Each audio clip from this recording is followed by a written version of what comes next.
Yo, yo, yo, yo, yo, yo. What's up, chat? What's up, chat? Take it easy. Take it easy.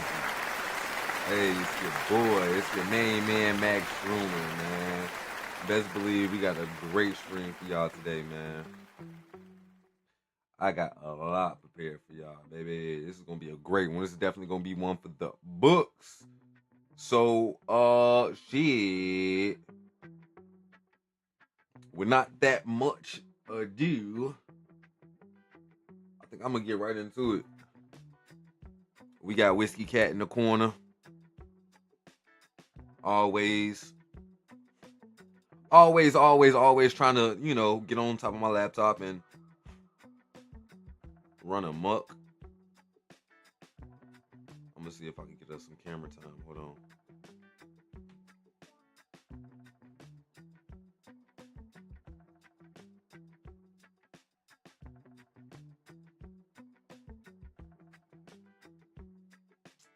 See if we can get the whiskey on cam.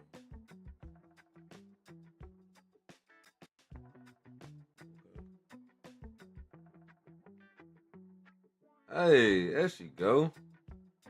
What you doing, Whisk? Oh, I froze. Yeah, that's the thing about this video camera app. It normally freezes pretty often. You gotta reboot it. There you go. Hey, Whisk, say hey to the camera. Or just continue to lick yourself. All right, well, that is my kitty cat. Shouts out to her.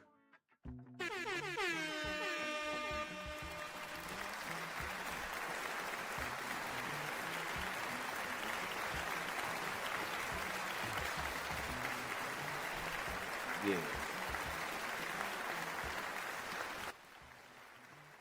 That is my kitty cat. So I got a few videos lined up for you guys, and I think it's gonna be a pretty good one, man. It's gonna be pretty interesting. If not, might be a little funny. So I think we're gonna keep it pretty lighthearted today and get into the nitty gritty tomorrow. Tomorrow is no hold bars. We getting straight to it. It's gonna be a spooky one. I ain't even gonna lie to you. Like it's gonna get a little dark. I ain't even gonna. It's gonna be alright though. We're gonna be good.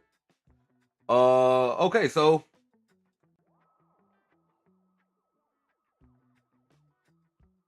boom, bring you into the first video. This one's gonna be entitled "Every Time Fat Joe Caught Lyin on Camera." Chat, this is a video by Hood War Chronicles, and yeah, I'm already knowing it's gonna be one for the books. Let's jump right into it, chat. Gonna get a ticket. How do you think that you're gonna get a ticket? I'm gonna show my ticket. These are the epic moments when cops struggle to keep their composure. Iconic hip-hop storytelling, especially but over when the faced years, with a both pretty fans suspect. and insiders have called him out for exaggerating. Start with our first cop. Brian Dealey faced Calm down. That's not what we're doing. Calm down. Or straight up lying in some of his stories. Not too long ago, Fat Joe came out and said he lied in 95% of his rhymes. What did you think of that? He told the truth for the first time, that he's a liar.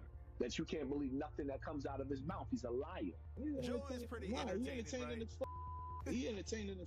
Yeah. He entertaining. Especially when he lied. That's when he best entertaining. From What the hell?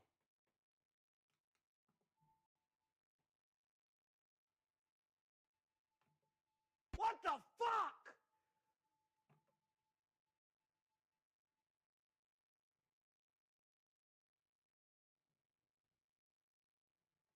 Oh, this is embarrassing. What the hell's going on?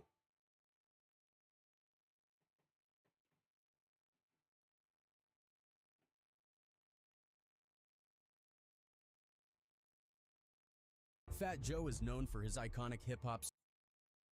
Especially when he lied, that's when he best entertaining. From his inconsistent tales about Biggie. I say stuff, Tim, and they always say I lie or I say too much. You know, I worked on an album with Biggie. We cut about 5 songs together. And how many songs did you guys do? I don't remember? Know, but a couple. Not maybe 8 songs, 10 songs, you know, like that. To taking credit for things he had nothing to do with. Put him on. I took his made sure that they played it. They wasn't never gonna play it. 6 months later, he was rich. Pitbull. I took his demo and got him signed. Cool. Trick Daddy. I took his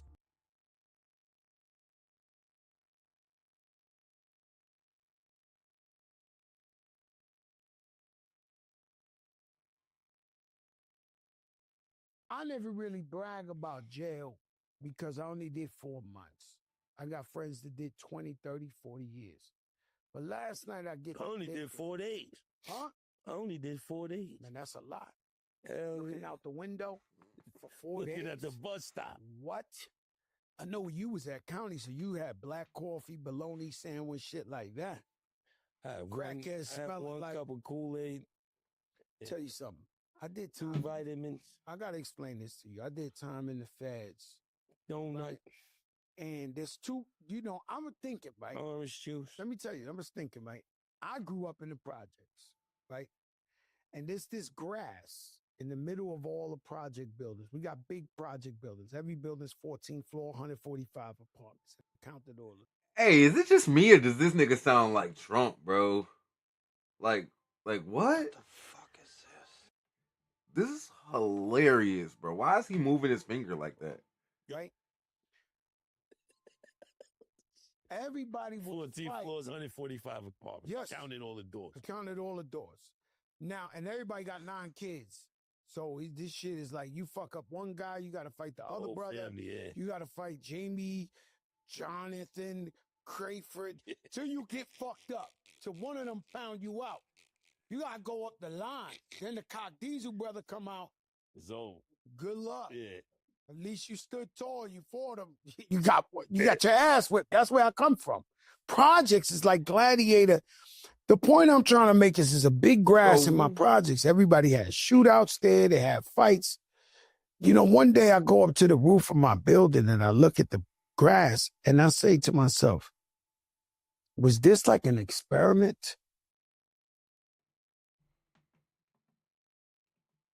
Oh, brother, this guy stinks! Because, like, if you go up on my roof and you see the gun battles and the fights and everything that happened in the middle of the grass, you sit up there, it's almost like the Coliseum. And so where I'm getting to is when you go to the feds where I went, you got 2,000 dudes, Jamaicans, Aryan nations, Spanish dudes, black dudes, these white American dudes. And there's only 4 tables. I'm just trying to, there's 4 tables with 4 chairs. That's 16 seats. And there's 2,000 guys.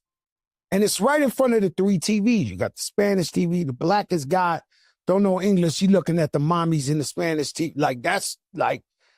El mundo. No, that shit is like, you might as well call that shit soft porn. Motherfucker looking at that. They don't gotta know what they talking about. They up in there like this every day, right? So you got 4 tables. What are you talking about, bro? I got a tape, right? Ooh, I got a tape. No, walking there in 10 minutes. In 10 minutes, I said, yo, who sits in them tables? Homeboy looked at me shook because a lot of guys are pussy. They're not really real. Just because you in jail, you act tough. That's it. You get in jail. I watch people get smacked, punched in the face and said, my bag, and keep walking. These guys cock. These who playing basketball, nephew, you don't got to go in there for me to tell you. The guys you think is tough on your block, I watch guys get punched in their face and say, my bag, I'm sorry, and walk away. I never seen no shit like that. You got to fucking murder me. Like, you just can't do it, right? So I'm up in there. He does that. I go down to the table. Guy's sitting there. I'm like, yo, my man, get the fuck up. He don't want to get up. I say, yo, my man, you got to get the fuck up. He got up and he left. So I took the table. 10 minutes in there, right? Sit down. Half the jail hated me. 1,000 niggas hated me because they was like, oh, he's not going to kick freestyles. This nigga's in here on his bullshit, right? He wanted you to ride? I'm everybody Bro, rhyme in what? jail, Jay. They're like, everybody want to rhyme for you. I ain't let one dude rhyme for me. So I'm sitting down in the chair. They looking. Some of them hate me. Some of them don't. Whatever. Who gives a fuck, right? Only got 4 months anyway. So I'm willing to be in the box for the 4 months. The point is, soon as I figured it out, like, I just needed like a week in there, right? Because the first week, the feds don't give you commissary. I don't give a fuck if you Donald Trump.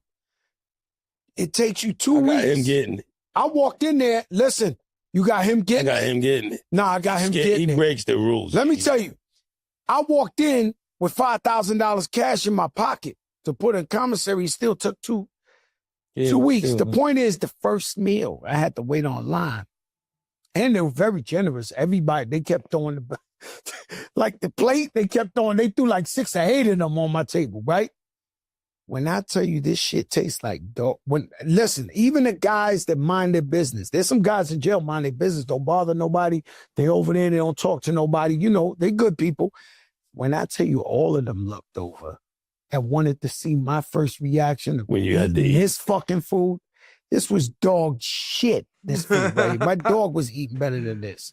They all look and they was like, okay, he know what it is in here now, right? So I go like, but very quick, I got me an Italian chef. They had a chef down in the thing, Chef Junior. He wasn't pussy, so don't think he was just Italian.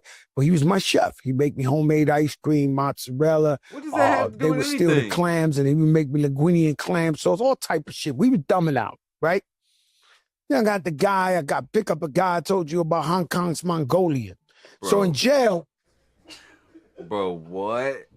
In jail. How you think the nigga Hong Kong's Mongolian? Because he was the guy nobody wanted.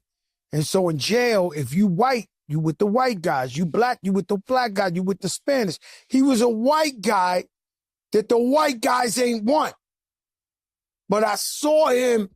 Yeah, but and he was, man, he had that brute strength. So like he played basketball and nobody would have D him because he'll hit you with an elbow or shit, but he was strong. So I said, my man, come with us, man. You eat with us, you with us. I gave him a name, Hong Kong's Mongolian. And one day he comes up to me because the guy's partially slow. I mean, but he's just, no, he's not slow. He's just slow. He's a little bit off. He ain't go past second grade. But this guy was, he was. Damn, second grade. No, but you give him at least sixth grade. No, this guy take out 10. Give him 6. Give him 6. This guy would take oh out my 10, God. 20 guys. Like, it was all out war. He's going to take out 10, 20. He's Hong Kong's Mongolian. Yo, look at He used to stand there like this. The white guys was looking like, oh, shit. It got to be something to this. Fat Joe snatched up this guy, and I'm calling him in the whole job. Yo, listen, ain't no different than this show. Hong Kong's Mongolian. He's walking through. What's up, boss? What's up? They looking like we made a mistake. We didn't recruit this nigga. He's the Hong Kong. He was like Shador. They let him go. They let him go.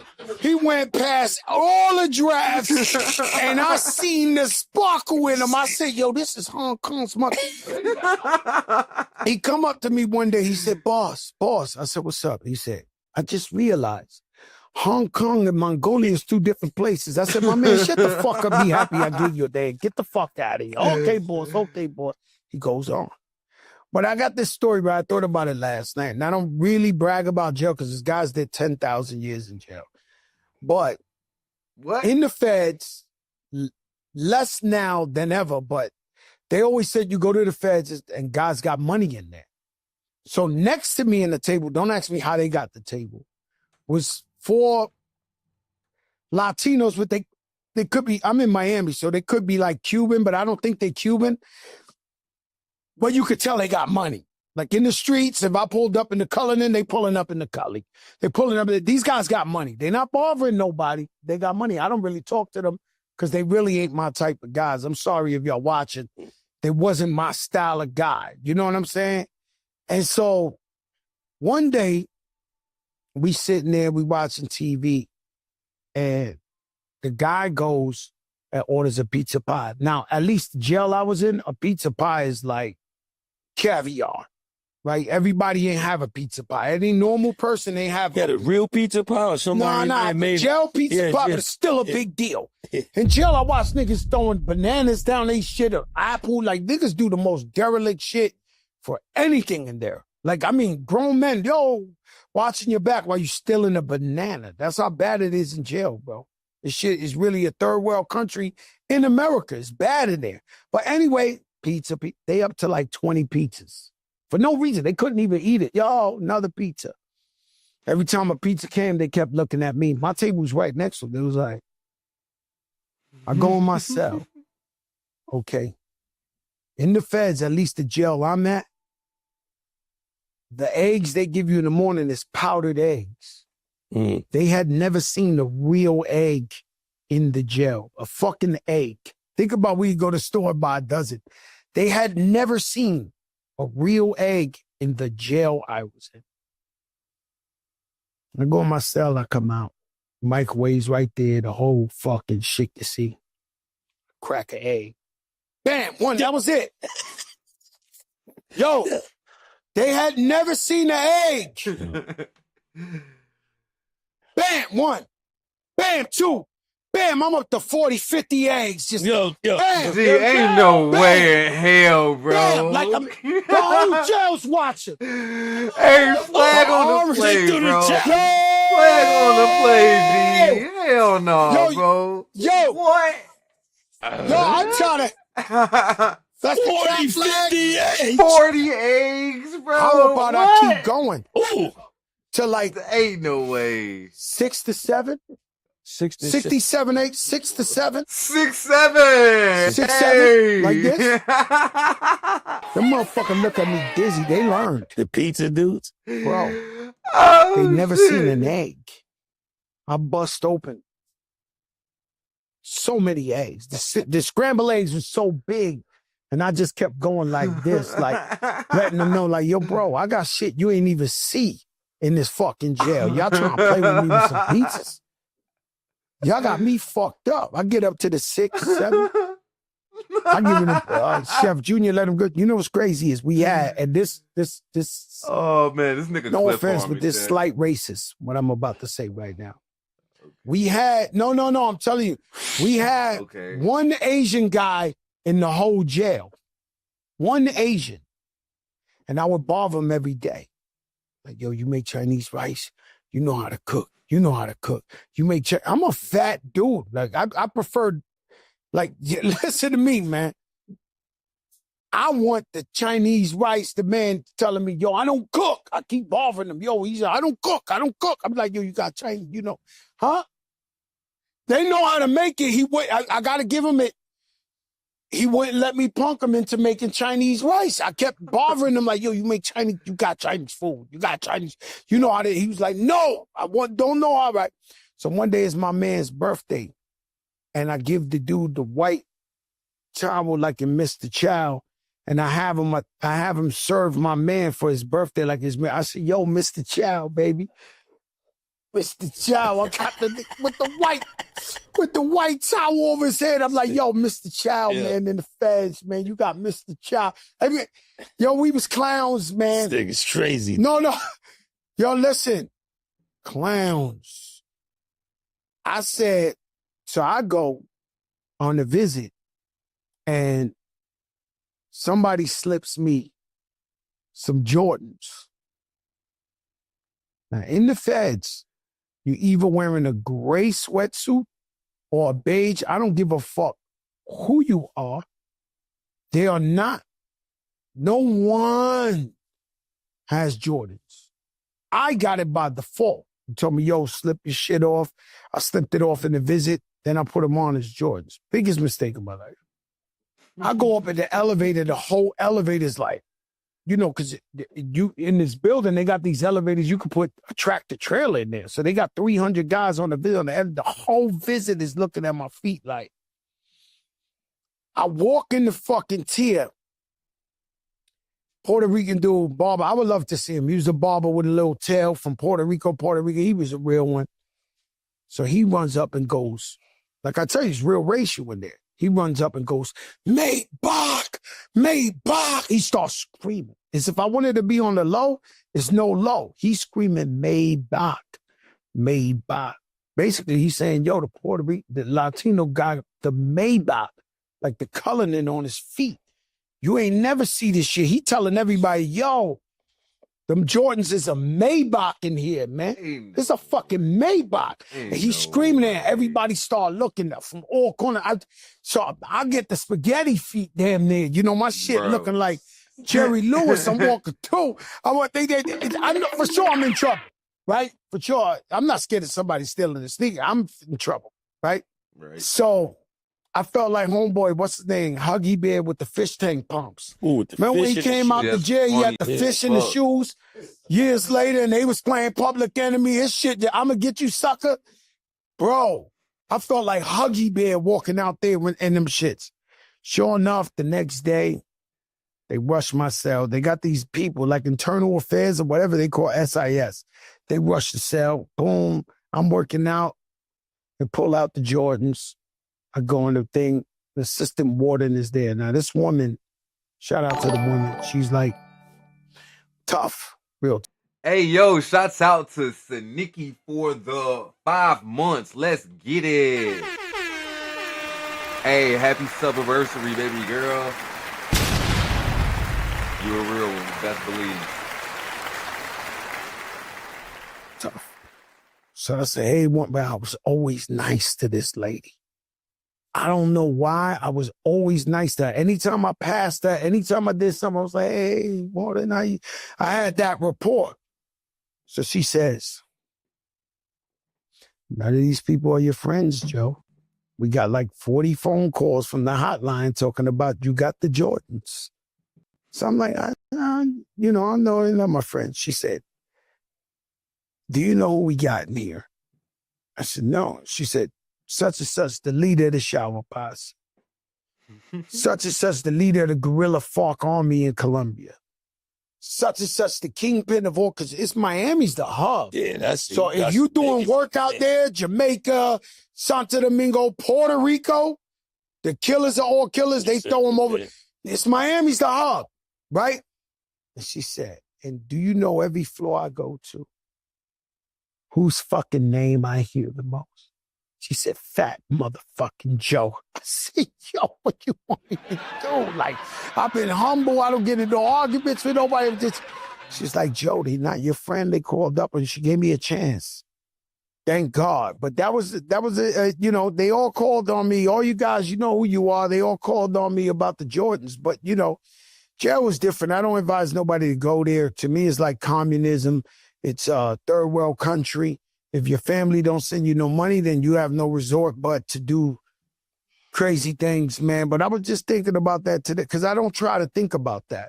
You know what I'm saying? But sometimes it can't escape your mind. Yeah, last night, I don't know, it's the simple things, man. I was just thinking about it because, my whole life, I've been chasing the stunt. My whole life, I've been flexing. My whole life, since I'm a kid, I've been trying to make a movie. And I started laughing when I thought about the eggs and the fucking, the pizza pie. Like, I really stunted on them with the eggs. That shit was crazy, man. Oh my God, man. W fucking big.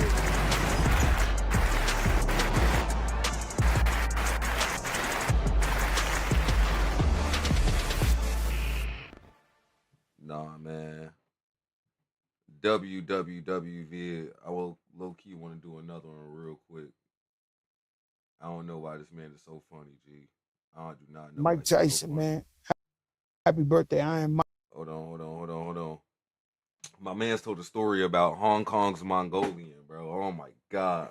Between that and stunting with the eggs, Fat Joe is like a top tier level comedian. And it's hilarious because it's like, bro, who do you think believes this shit, bro?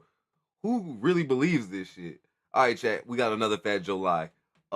This video is called Fat Joe's Shocking Mike Tyson Story is Too Much for Jadakiss. Man, all I know is it's about to get wicked, chat. Funny as hell between Mike Tyson and Fat Joe. Yeah, this is definitely going to be one for the books. Mike Tyson birthday. Oh, man, happy birthday to the champ, Iron Mike. You know what I mean? May you enjoy your birthday. Any stories with Iron Mike? I got all kinds of. Iron Mike is that dude, man. So you got bad stories with Iron Mike? I don't got no. Nobody got more legendary than me, but I'll Let's save it go for for it. it. No. On the champ's I birthday. said it before. I said it. It ain't Cap. I said it on his podcast, Iron Mike. But I'm not even going to go there. I'm going to tell you, one time he invited me to his house. He opened the door ass naked. I'm like, yo, champ. Oh, I'm saying. I'm like, yo, champ. Yo. Here we go. I'm like, yo, champ, what the fuck is up? Like, I guess dudes are scared to tell a nigga. Mike Tyson will fuck anybody up, but he ass nigga opened the door and the man. I'm like, yo, my man, what's up? This shit a violation. So he go back, he get the tell, boxes. Yo, my man, yo, champ. Like, you gotta fucking stop, bro. Don't play that shit. Oh, shit. Oh, know what I'm saying? He was naked. And so that come to my house. But, I got the whole entourage with me. Raul's there. All of us is there. He opened the door like that's some normal shit. Yo, my man, come on now. Like, hell no. We got to stop. My man would, yo, this is crazy. Yo, let me tell you something. Yeah, man, Iron Mike, I'll tell you this much. I feel for guys like Iron Mike because he's a giver, right? One time when I had my lifestyle was ringing off, you on the remix. I wanted to shoot a video, but I wanted Iron Mike to be in the video with me, just stand in front of a Benz or something while I do my lifestyle. So I never forget, I call him, Von Zip, rest in peace, gave me his number. I call him going through Central Park. That's when they used to let the cars drive through Central Park, right? You still do. Not going down south. They let you go across it. They don't let you, drive through Central Park. Like, I haven't in a long time. There's some parts that you can. Where you go cross from east to west, but not, you remember you could jump. But anyway, I remember where I was at. So I call Iron Mike and I'm like, yo, champ, what up? It's Fat Joe. The first thing he told me, right? And it made me feel bad. Yo, you good, Joe? I said, I'm good. He said, you need $1 million? You want me to wire you $1 million? You okay? I'm like, champ, no, champ. I call you because I want you in my video of my life. But I knew after that phone call, he was just way too giving. He was like when he had it, everybody and their mother used to probably come to him for $1 million. Like it was a joke. The first thing he got to say to me, Joe, you looking for me? You need $1 million? I'll send it to you. I was like, damn, they taking advantage. You giving it out like that? Let me get his number. Nah. No, it's a lot of guys. Let me tell you something. I love anybody. When I went through the tax problem, my brother Pitbull, he the only rap guy. I was very surprised because I saved a lot of rappers' lives. A lot of rappers' lives. I've saved them. Okay? What? They had a lot of rappers' lives on the dangling. Do them life preserves? Terror Squad. We come through like Achilles in them. You know what I'm saying? I could give you behind the scenes a million stories of our favorite rappers. They was dandles in distress. He's in the corner, the wolves is up on him, and they see me and they're like, remember when Pac seen them coming across the street in Juice? They had him hemmed up, and he was like, who Rodham this crew, yeah, Rodham. Yeah, but he seen this crew, and he was like, yeah, what's up? Yeah. Like, I did that too many times for rappers, where they was like, oh my God, hemmed up, right? But I don't even know why I went into that zone. Why? You got a habit of doing that. Yeah, I don't know. I got a problem, a split. Tyson. Yeah, I felt bad for Tyson because, Tyson know me and we family, but we ain't like that where you just gonna throw me $1 million. Yeah. And so, when I needed a hand, I never took the favor.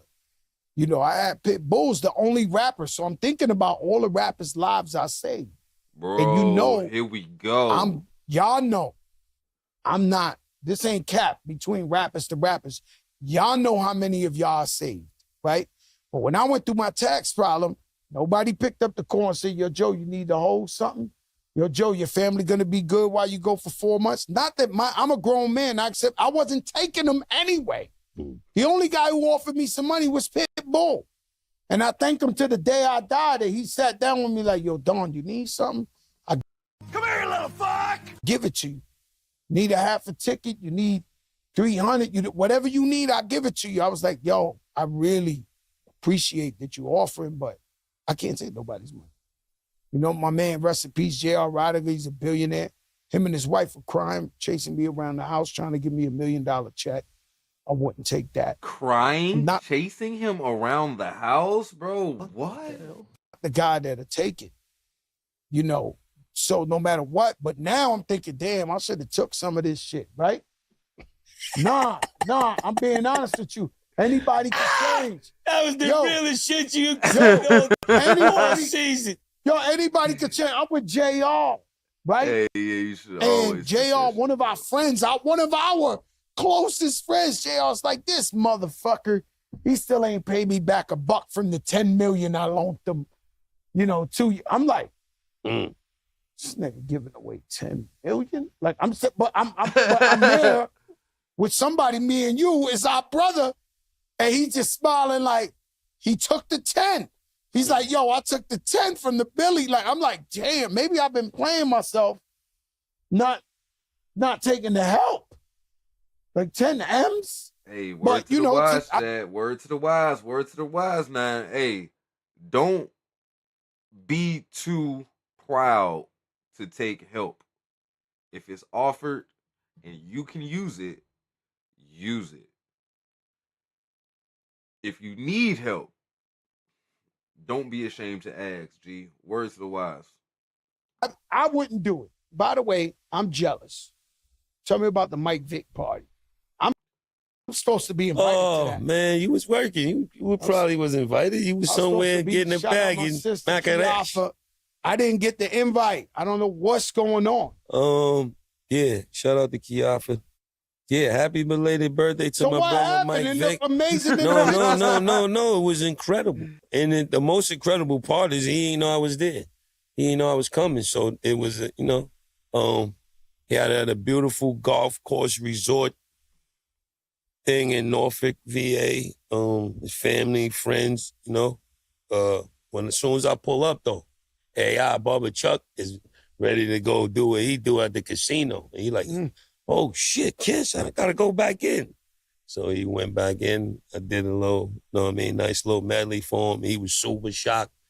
We had fun dancing, taking pictures. It was a beautiful thing. Like, especially all the stuff he's been through to where he's at now in life, happy, new head coach of Norfolk State.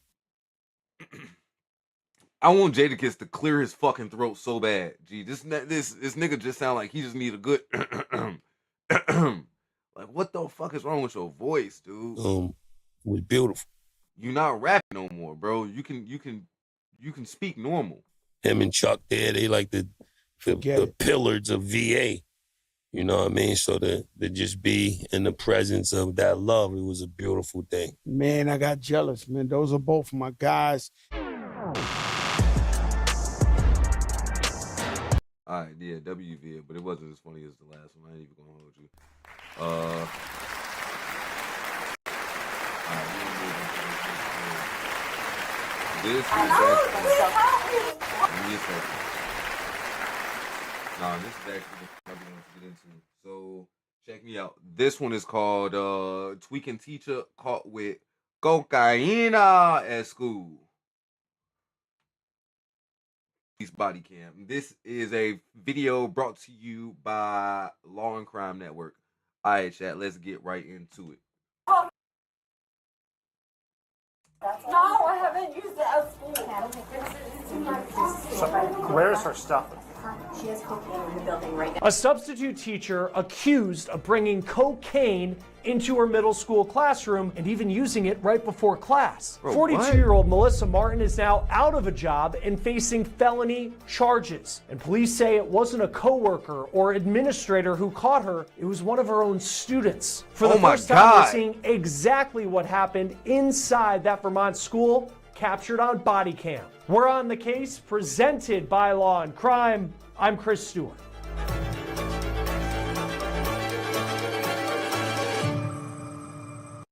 And I'm Max Truman. Before we get into this episode of On the Case, one of the most watched shows on all of YouTube, I need to talk about our partner and sponsor, Morgan & Morgan. Oh, God. No. This is a story that has left a community in Vermont, and it might leave you in complete shock because it's about a substitute teacher allegedly busted at school with cocaine. And the body camera footage from that day shows officers walking into a scene that is tense, chaotic, and completely unexpected. Please help me! No, I haven't used it at school. So, where's her stuff? She has cocaine in the building right now. That's what I was curious about. Yeah. Yo. Well, there's no way she didn't do it here. Yeah. That's on immediately. There's no way she didn't do it here, bro. What the fuck, G? How? Why are you doing cocaine in a school, bro? I don't want to take possession of it. I want you to take possession. Oh my God, no. I will please clear all the halls upstairs and downstairs. Where is her stuff? Is she in the classroom? Yeah, they're going outside. Is she a teacher here? She's So a let's set the scene. substitute? It's the morning of October 1st, 2025 at the Berrytown Middle and Elementary School in Vermont. The school resource officer there is just doing his rounds in the hallway when a school employee frantically waves him down, telling him there is a substitute teacher inside who they believe is high on cocaine. Now, as you just saw, the moment the officer walks in, he's stepping into a perfect storm. You have the teacher, Melissa. But whoa, what the hell? Gee, ain't no way, bro. Gee, nah, bro. This is not a good picture, bro. Is she on cocaine in this picture? Like, why are her eyes so dilated? And like, call me crazy, but these eyebrows are insane, bro. These eyebrows are absolutely insane, G. Oh shit! Oh shit! Yeah, all right. Holy hell, G. Don't she look crazy though? Am I tweaking? Martin clearly in some kind of medical distress, the school nurse trying to check her vitals, and the principal trying to explain an unbelievable situation that there's cocaine in the building right now in this teacher's pocket. We're gonna come this way so that doesn't fall on you. I'm so ashamed of myself. I'm sorry. I'm so sorry. I'm such a bad person. No, you're not a bad person. You made an unfortunate choice. You're not a bad person. I'm such a... No. Nah, for real though. W principal, she said, nah, you're not a bad person. You just made an unfortunate choice. It's like, yeah, nah, G, you made a really bad decision today. And I'm sorry, but it's an unforgivable offense where you're gonna lose your job and possibly do a little bit of jail time. I advise her to seek help because, yeah, nah, I understand it's a really slippery slope. So, you know, I don't believe addiction automatically makes you a bad person. It's just you need help. You need help. You need proper treatment, and you know, I'm sorry that it carried over this far. So let's see how this plays out, chat. What have I done? My whole idea. Oh my God. So we've got 130 seconds. I'm going to write that down for you. Oxygen is 98%. I'm sorry, what was that? 98% oxygen. No. Oh my God, I don't know. I'm so sorry. I know. I'm so, oh my God, my family is going to be so... And then that's the thing, G. It's like she's still high. She's still high as hell right now. So it's like she's high and she's freaking out and she's sad. And it's like, yeah, it's like, yeah, no, she realizes the world is about to come down on her and it's about to get real serious for her. So I'm already understanding why she's so frantic. So, did she show up? Hi, Ted. What have I done? Oh my God. Are the kids in? Oh my God, I'm so sorry. let them get into the cafeteria, and then we are going into a clear the halls for the entire school. Okay? I don't know if the ambulance is there or not. I'm already on it. You also. Yep. Yeah, man, the principal is just trying her biggest to do like damage control to present a possible lawsuit, and more importantly, like a chemical outbreak of this cocaine. You feel me? You don't want no child to come across it, so they definitely got to clear the hallways and make sure that they like decontaminate the perimeter. So that's basically what they on right now. And God, man, I really pray don't none of these kids get in contact with any residue or remnants that she may have like dropped. I don't know. Did they? Oh my Did you God. guys already send No, one? I'm gonna tell you why. It's your privacy. So that the ambulance can come and make sure that you're okay. It's your privacy. She's saying she doesn't need one right now, I want to go home. Oh my God. but send them anyways, and she can just decline them when they get here. I have some. Oh, that's good. Thank you. You leave your coat here at school. And did you use Are it? you guys okay? Did you use it at No, let's please go. help me. No, I haven't used it at school. Where's? Definitely did way too much. I personally have never experienced the cocaine experience, but oh my God, yeah, nah, G. Definitely seems like she just overdid Her it. stuff. She has cocaine in the building right now. That's what I was curious Yeah, about. we're going. Well, 'cause, yeah, there's no way she didn't do it here. Yeah. It sets on No. immediately. I don't want to take possession of the building. Yeah, we just. I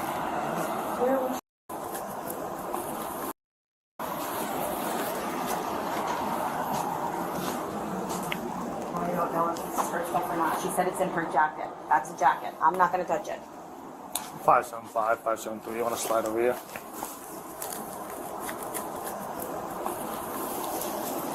Is this 100% I'm the not. right room? It might not be. Let me call. I can have the canine over. Just do a sniff. Come to the wrong room. Take 575, press your door to school. Okay, grab where the okay. Hey, chat. Remember back in school, like these was my favorite type of class setups where we had like a big old table and it was like 4 or 5 people sitting around the table. Man, that's back when days was good, man. That's back when days was good.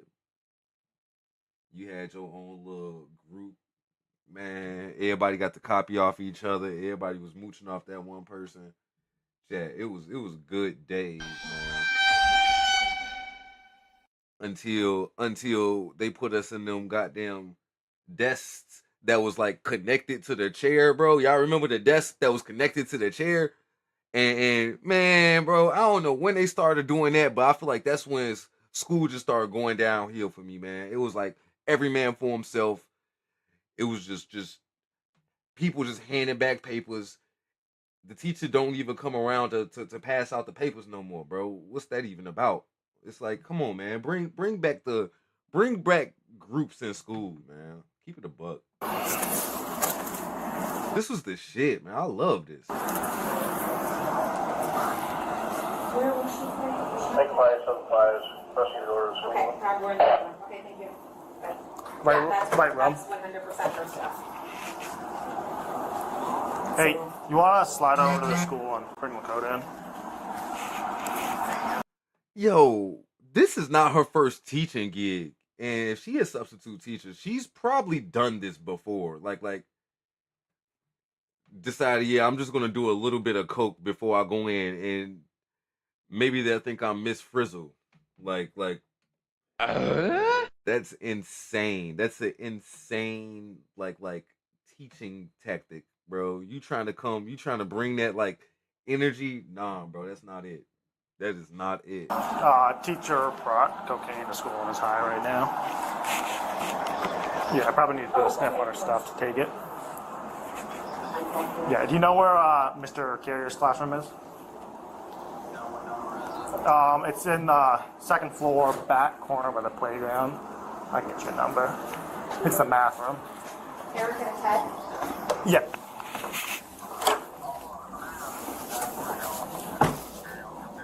Okay, I'm yeah, just it's making sure you made the call to 281. put us on CRT.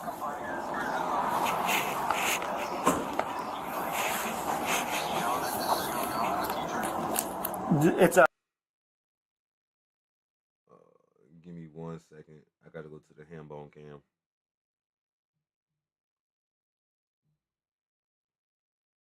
Yep, and this is the ham bone.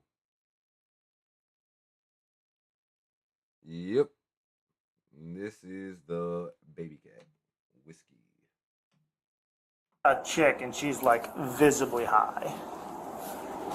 Like, she's in Erica Pearson's office, like tweaking right now. I'm in the classroom where supposedly she had the coke. I mean, she has it here. She didn't show up high. Like, she is like tweaking right now. Okay. All right. Sounds good. So that is for bag, that is for coke. Okay. We'll want a dog on it, and the dog's Okay. probably gonna hit. We'll just take it. Do you? Or one of us will just ask if we can search it. But She told me it's in here. yeah, I'm That's sure. enough for me to do it, right? Because I'm school. I don't know about your policies, but legal standard. I mean, we'll probably charge her with something if. Okay. I mean, I'm sure she has something. She just didn't want to touch it. Now she like, well, I can touch it, right? If she has something, we'll probably charge her. So we'll just wait until we have to see her with the dog. We want the dog around it. I mean, I can also go ask her if she'll let us search, but That's a pretty. we might as well run a dog around it though, just to make sure it's actually hers. And the dog will hit on it if there was something in there. So.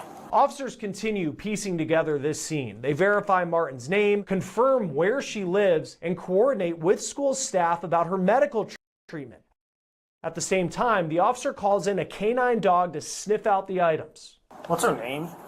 Melissa Martin, and I believe she lives in Orange County somewhere. Okay. But I can get that information for you.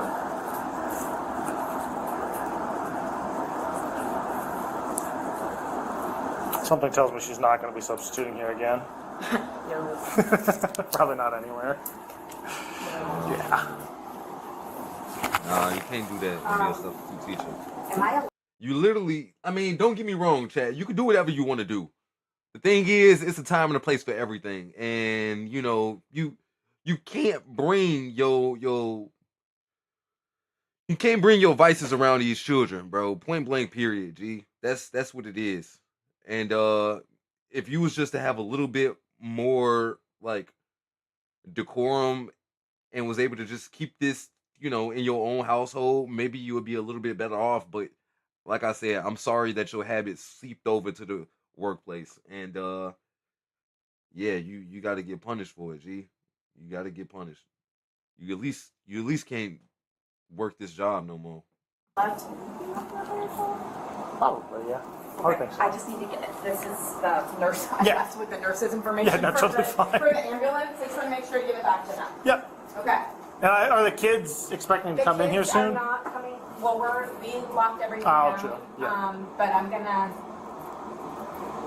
I don't think you guys will be done in 20 minutes. Probably not in this room. We probably will be. Okay. Yeah, Leo will probably be here in like 5 or 10, and then we'll be done a couple minutes after that. This room to the library. Okay, perfect. The situation intensifies as officers describe Martin's behavior to the state's attorney and plan their next steps. Hey, it's Officer Morse from the town, just looking to run something by one of the essays.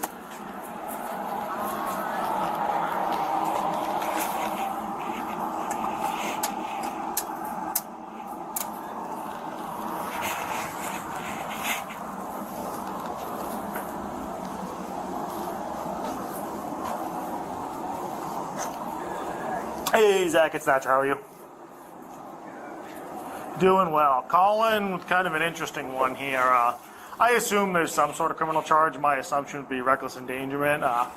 We're at the school right now dealing with a teacher who brought and used cocaine at the school. She was a substitute teacher today, and she is like visibly high on a stimulant right now, like completely tweaking out. And she said that she brought and used cocaine. Completely tweaking out, bro. We haven't actually found paraphernalia or anything yet. We're waiting for Leo to show up with his dog, and we're going to run other stuff and see where we go from there. I mean, obviously, if we find cocaine, we got criminal charges. But if we don't find anything, if we just find paraphernalia, just based on the fact that she's visibly high and said she brought cocaine and used cocaine, is that enough? Or?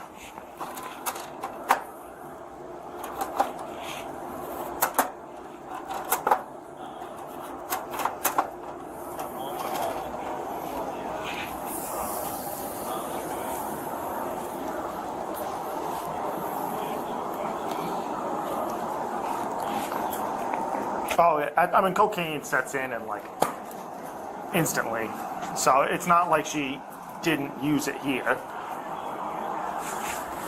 She has said she used it at the school, yeah. I haven't interviewed her yet because she's dealing with nurses here right now, but she told the nurses that she used it here.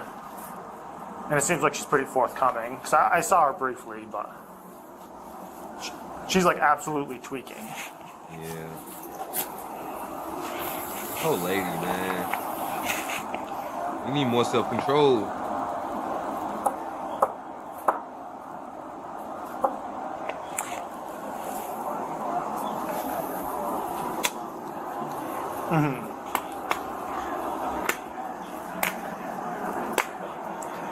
From my understanding, it was in the building, and she said it's in her jacket pocket, which makes me think the drugs are left in the building. My thought is just leaving any drugs around children is reckless endangerment, but...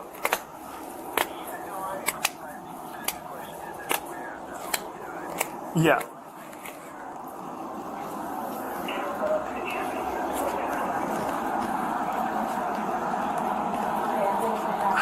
Maybe? I'm not the state's attorney here, but I think you're probably right there. I'm pretty sure that is a law. It's just one of those things that never happens, so you don't know it off the top of your head.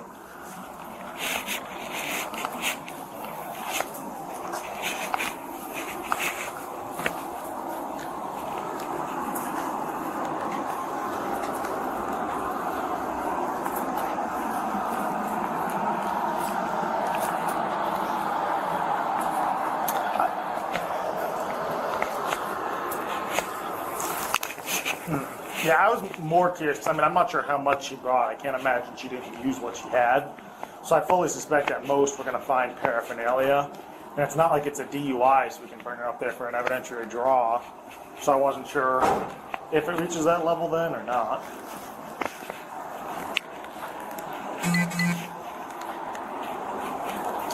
That's ridiculous. So they looking at a reckless endangerment for her? That's I don't know. Seemed kind of light.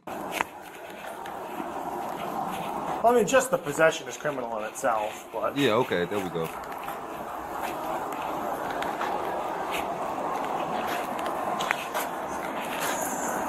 It's not a DUI, so how does that work when it's not a DUI, though?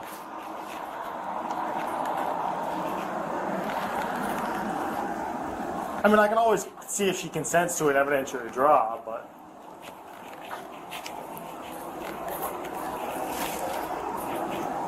I was at the school, and one of the teachers came down and told me to head upstairs. They were calling us anyways, but the school, like the principal's office, called us because I don't know how it came about yet that it became known that she was high, but like she is like absolutely tweaking. It wouldn't take a DRE to realize she's high.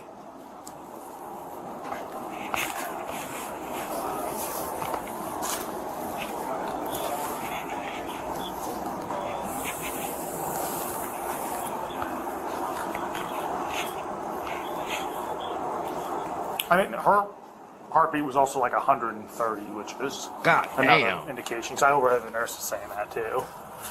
God damn.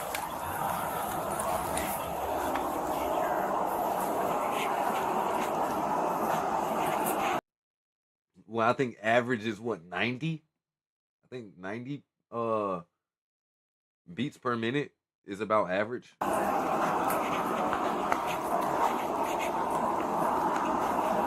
Okay.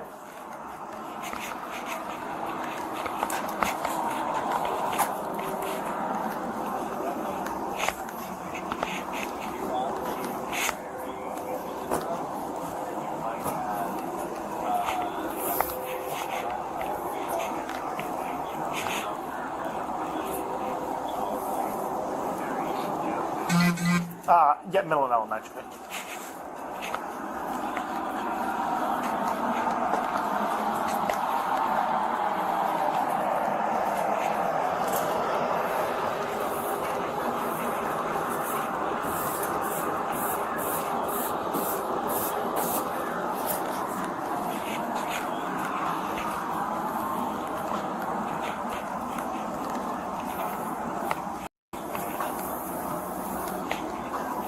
All right, man. What are we doing?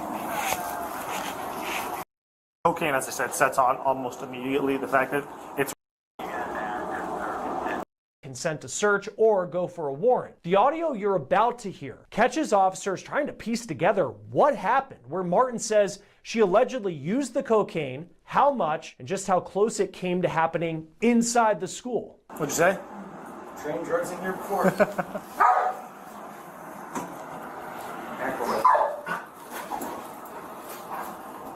So her heart rate was at 130, and I believe 90 is normal. So yeah, you do the math there, folks.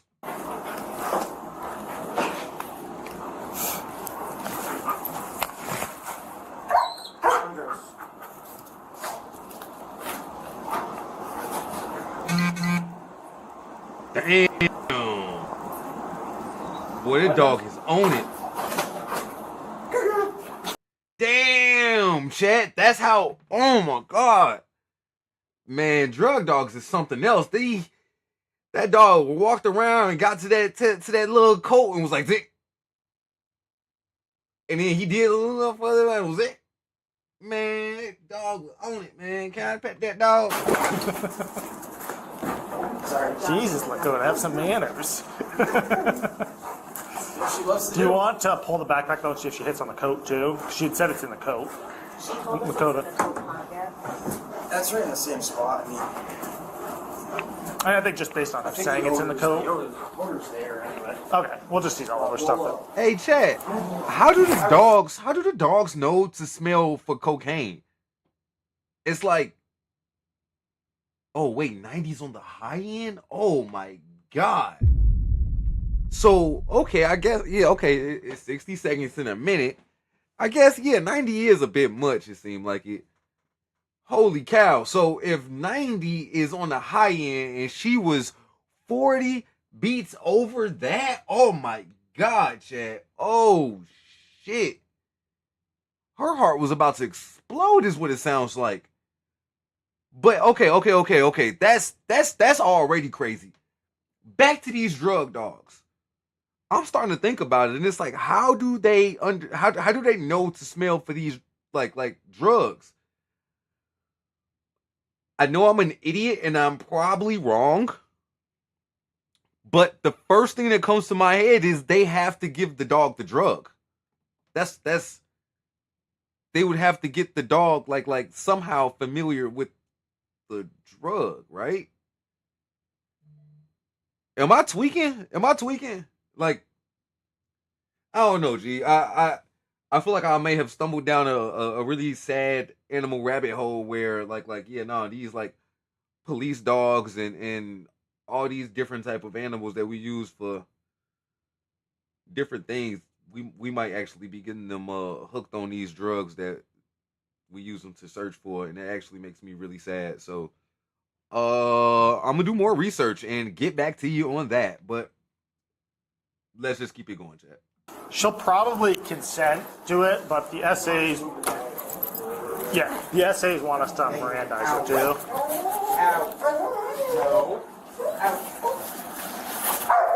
Did she tell you guys where she used it for the car and the building? She ended up telling us. I mean, she tried to tell she told the EMTs again that she used it this morning, and he was like, no, when? And she just said, I don't know. And then he said how much. She said, I don't know.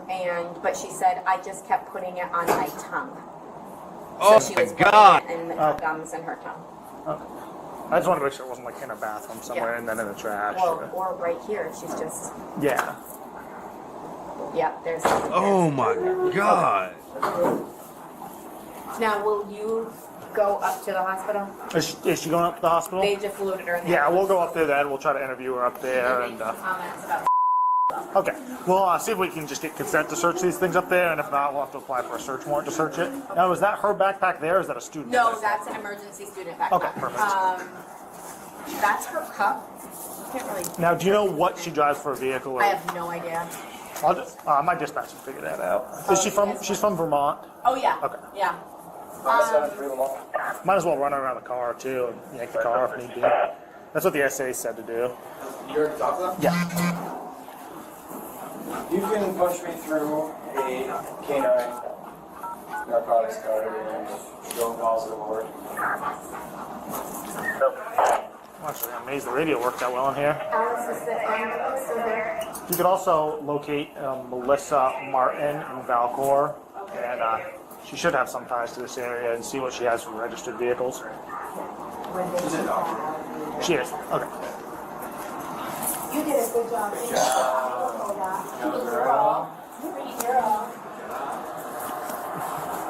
Thank you. Thank you for coming so fast. Oh, yeah. I was already here. I was standing downstairs. Oh, were you seriously? Yeah. I did get a hold of Buzz. Oh, I called him too. Oh, okay. Do you want me to send someone in? I think we're all set. I just want to let you know. Lakota, out. Hey, frankly, we'll end up charging her if she has something. So. No. Probably with reckless endangerment, because she shouldn't be bringing around kids no matter what. 'Cause if she's at a classroom, You kid gonna comes walk in and Lakota? You gonna go outside? Yeah. Nope. Probably bring her out after. hopefully never in any school again. Yeah, right. Yeah, exactly.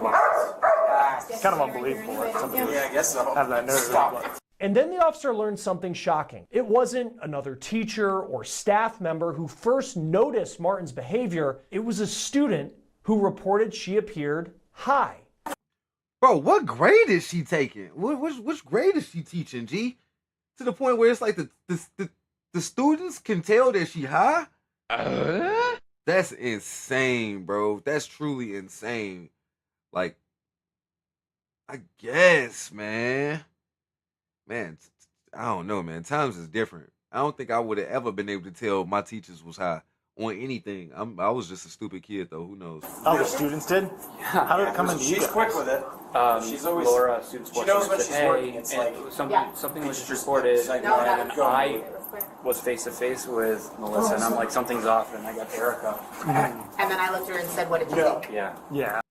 Yo, G, just, bro, you can't be visibly high, bro. You cannot be visibly high, especially around these kids, G. Come on, that's not the way to go. So the students, but they weren't already out to recess at that point? No, an 8th grade student on his 8th way grade, stopped okay. in. He was getting ready. They were getting ready to go, and he literally said she's high. But he also comes from a background in which he would be able to identify. Oh, that makes sense. Damn. That's actually really, really sad, Chad. The child was able to identify that the teacher was high because he's familiar with how high people act. And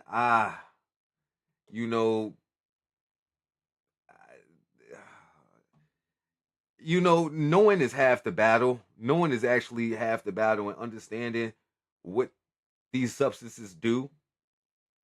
But yeah, I'm sorry that he had to actually go through whatever he had to go through to actually witness these actions, man. It sucks. It truly sucks.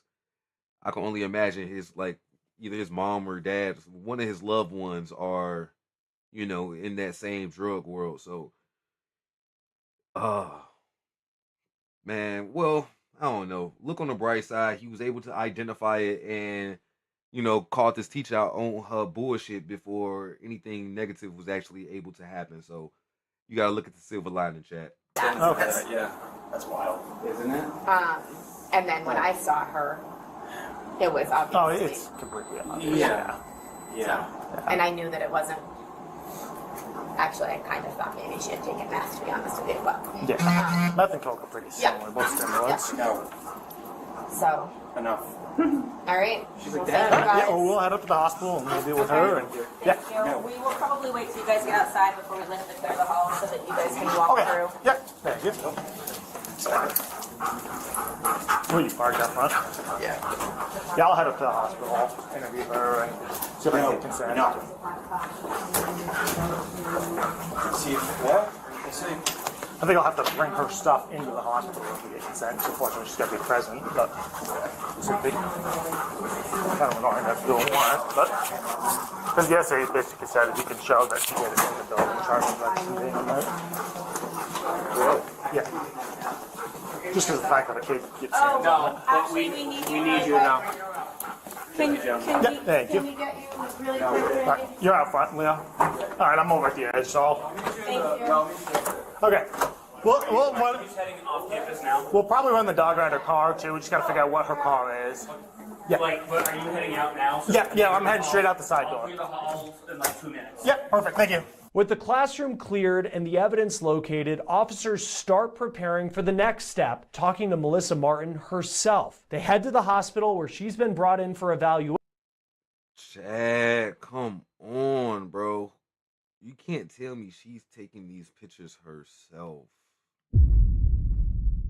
Like, these are the pictures that she takes and decides, like, yeah, no, these are the keepers. This is what I'm posting. And what happens next, frankly, it's hard to watch. Body cam video captures Martin in clear distress as doctors and officers try to figure out exactly what she took and when. Which room is the teacher in who's brought in that's high? The teacher who's high. B0? B0. Thank you. Yep. It's over here, isn't it? Oh, great. No, it's right here. Oh, awesome. There you go. Thank you. Appreciate it. You got it. Hey, his ass is going for clips, bro. You know you remember the lady's name, bro. You know her name. It's Melissa Martin. I only heard it 4 times in the video, and now I know it.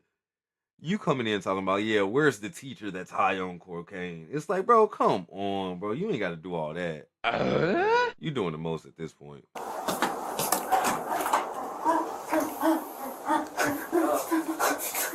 Melissa, other than cocaine, have you used any other substances? Are you snorting or injecting? Snorting. It's on my thumb. Oh my God. My boyfriend and I fighting. And he's like a narcissist. And I stayed up all night looking for an apartment.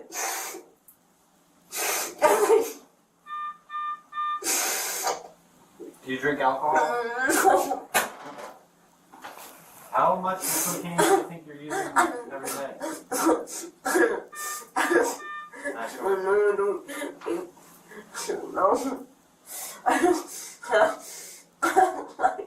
Which I've never tried it ever.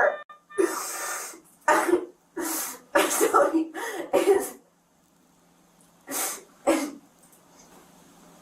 it just dumps.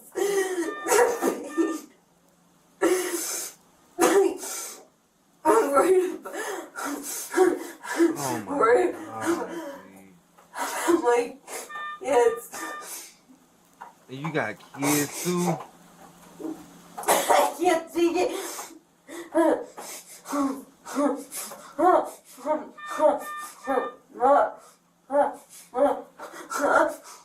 my God.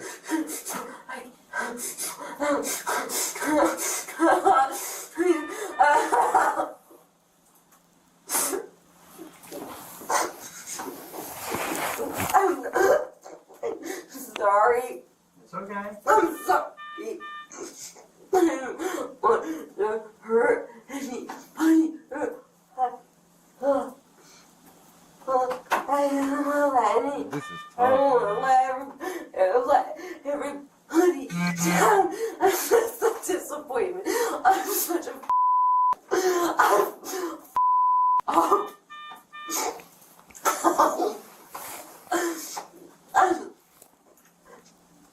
I can't look at my parents. I can't look at anybody. You embarrassed, I'm baby. so ashamed. It's okay. It's okay. Man, well, this is the time. This is the time to feel ashamed, G. It's time to feel ashamed. And best believe that it's going to be a lasting feeling. It's going to be a lasting feeling, but you can't forget it. You know what I mean? It's like you got to sit in this muck, man, and just realize that, yeah, this is truly destroying your life. And is this truly a path that you want to continue? Or are you going to make a better decision for your children and your future? Like, come on, man. You got to lock in now. I knew. It's like, no, you get it. You get it. You do get it. It is embarrassing. It is an issue. You do need help. But now's the time, bro. Now's the time to lock in, tighten up, and actually, like, be the better person that you, like, want to be. So, yeah, this is the rock bottom. This is the rock bottom. Hopefully, this is the rock bottom, and it's only up from here. So I got hope for you. I believe everybody can come back. I just want to wake up. I don't want to tell anybody. I don't want to hurt anybody. I get it. Melissa, can I get you anything to eat or drink right now? Like some water or tea right now? No? Okay. We're going to need you to change into scrubs, so we'll be right back with some scrubs, okay? Yeah. You sure you're not thirsty at all? Once at the hospital, the officer begins the formal part of the investigation. Martin is read her rights and questioned about what happened that morning. She maintains she never used cocaine on school grounds, but the officer, drawing on his experience and the timing of her visible impairment, presses her on the details, challenging her story and confronting the evidence head on. So Melissa, I'm here for our aspect of this and our investigation into this, obviously. So I do have a couple of questions for you based on that. First, State's Attorney's Office wants me to read something to you, though. So you have the right to remain silent. Anything you say can and will be used against you in a court of law. You have the right to talk with a lawyer and to have one present with you during questioning. You have the right to be present with you during questioning. If you're not afford to hire a lawyer, one will be appointed to represent you at public expense. If you wish in Vermont, it's called a public defender. If you decide to answer questions now without a lawyer present, you have the right to stop questioning at any time. Do you understand those rights? Okay. All right, chat. This is the nitty gritty now. This is where it's about to get wicked. Is this cop about to manipulate her into admitting that she did this drug on school property? That's the biggest point at this time. As long as she can stick to her guns and just continue to deny use at the school or at least on school property, she can avoid most of these charges. Especially if they actually don't find any like paraphernalia or any like remnants on any of her belongings. So, all right, this is where it gets criminal, for the lack of better words. Chat. Let's keep it going. Do you have a vehicle at the school right now? Okay, what is that for a vehicle? Yeah, they trying to see if she did it in the vehicle. If she did it in a vehicle at the school, if she did it in a vehicle before going to school, it's yeah, no, they trying to get up for like a DUI, I don't know, possibly like something related to bringing drugs onto a school zone. Man, they right now they own her ass. So we're about to see how far she can take this without incriminating herself. Silver Nissan Rogue.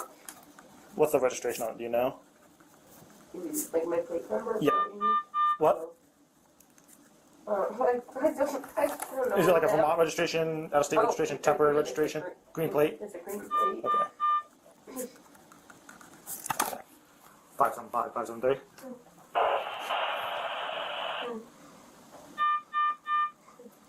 Yeah, maybe it's not going to work in here. All right. So, what exactly happened today? Will you tell me? Taking my finger and dabbing it and poking to hang awake. Right in the night, look around the apartment. So I overheard you talking with a doctor. You said you were fighting with your boyfriend and up all night last night. So you were trying to stay awake today at school. Is that what was happening? Yeah, well, yeah. Okay. No, I'm tired.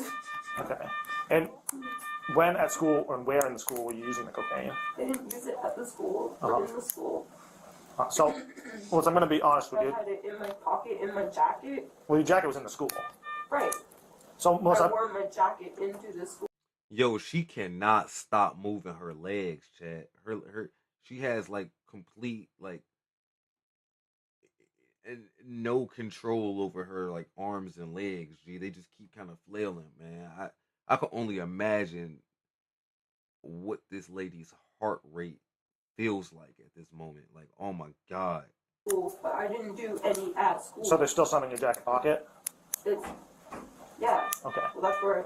So, Melissa, I've been in law enforcement for a little while, and I've been around people who have used drugs for a while. I know cocaine hits you pretty quickly, and I know it usually wears off in a couple hours. It was around 11 o'clock when this happened. So if you showed up today at 8 o'clock, which is the normal start time for the school, you wouldn't be visibly high right now if you hadn't used at the school. I swear to God. So at the school. My assumption is the kids went out for recess and lunch, and that's when it would happen. Is that true? Damn.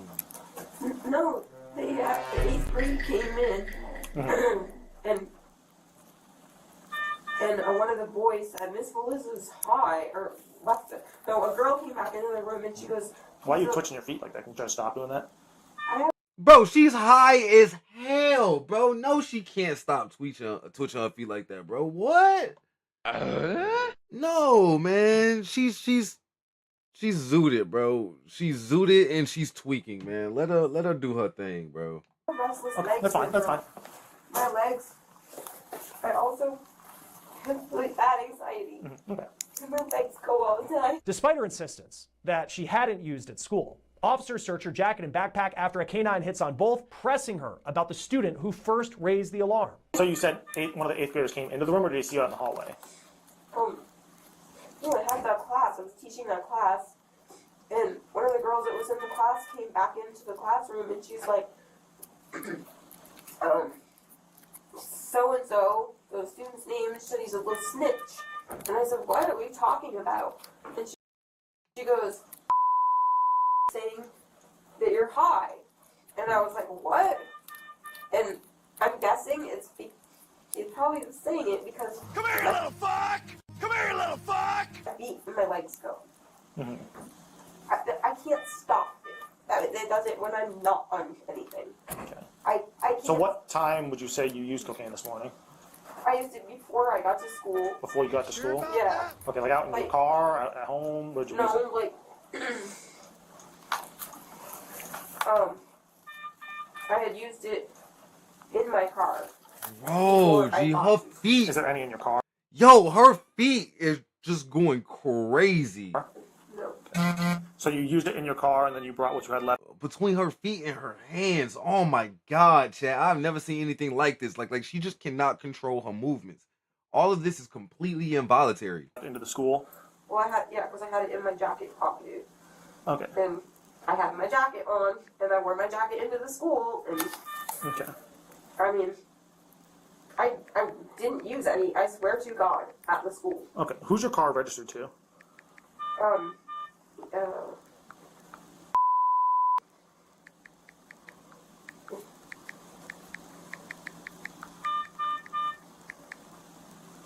Where'd you get the cocaine from?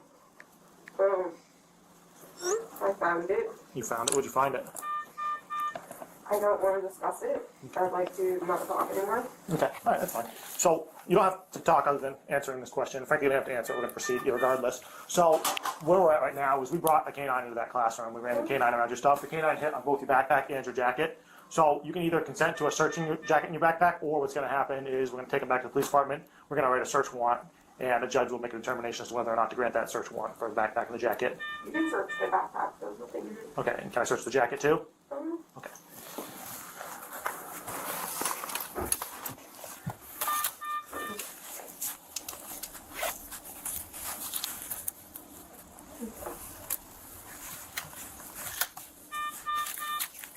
Oh, damn. This is the backpack and the jacket right here? Who's your boyfriend that you were arguing with last night? What? I said, who's your boyfriend that you were arguing with last night? Is it... Oh.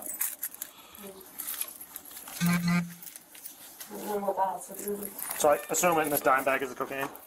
So what then? The dime bag? Yeah. That's it? Okay. Is it just a gram? No, it's not a gram, bro. Piece? Like 100 piece? Okay. No needles in this bag, is there? Okay. You're still gonna be a little bit. You guys can go ahead. No, you guys are more important than I am. Change though. Oh, We can wait until you're. I'll be done here, just. Yeah. Okay. Yeah. Will you just let one of us know when you leave? So Yeah, we can. yeah, probably 3-4 minutes. We'll just have to have you change into hospital scrubs and all for our safety protocol. Okay, Elsa? Thank you. As the interview goes on, the questions turn to how long she's been teaching, what she had in her bag, even the pills in her glasses case. And then the conversation shifts from a criminal investigation to a moment of crisis. How long have you been doing substitute teaching for? 3.5 years. That's quite a while. What are the pills in your glasses case? Can you show them to me? One's just a gold unmarked pill. Oh, those are like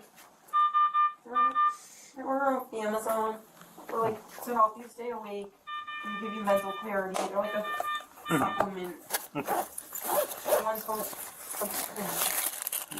Would you like me to look them up and tell you what they are? I believe you. You've been honest with me. That's crazy. That's crazy. So you said there's nothing in your car? Okay, because we're going to run a canine around that car as well. And if, I'm not a canine guy, but I have heard that canines will alert fetal narcotics if there's been narcotics in the car and there aren't anymore. If that's the case, like for example, if you had cocaine in there this morning, the odor of that cocaine will linger in the car for far longer than a couple hours. So I do find it likely that a canine... in my car, but I just told you. Yeah, just based on the fact that it was in there this morning. So... That's not, you can't use that in court though. You can't use that in court. It's like, even if you search that vehicle, it's like, that's cool, but where's the actual drugs? You feel me? Yeah, you can't arrest me because you believe that drugs was in there once upon a time. It's like, yeah, nah, bro. Where's the actual evidence? Well, the dog said, nah, that ain't it. Based on such, if that's the case and the dog would alert on that vehicle, we'd be asking for consent to search that vehicle as well. Cool. I presume it's probably locked right now. Cool. Go ahead, search it. If I ain't got nothing up in there, go ahead, search it. If I did what I did in my vehicle and it ain't no more left, and the dog say, yeah, I smell it in this vehicle. Go ahead, search it. What y'all gonna find? Absolutely nothing. Yeah. Okay.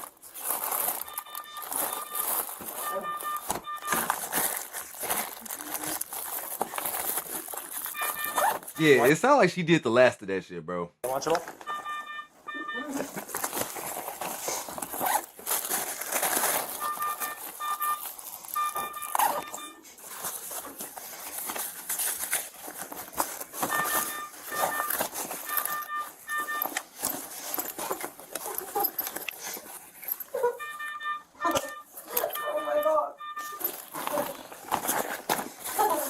Well, I'm just gonna take the cocaine and leave all the other stuff here. The hospital will hold on to it for you. What are they gonna do to me? What are they gonna happen to me? I'm upside down. Melissa. I don't want to go to jail. Melissa, I don't want to. Bro, you gotta. You're here for help. The hospital's gonna help you. So, based on the. I'm sorry. You're okay. It's okay. Oh.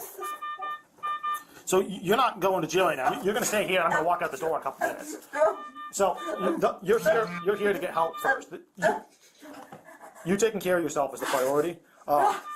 Based on your statements to the hospital staff, I have a feeling the hospital is going to ask you, or you might not even have a choice, frankly. Based on your to them, they're probably going to want you to get checked out by Washington County Mental Health.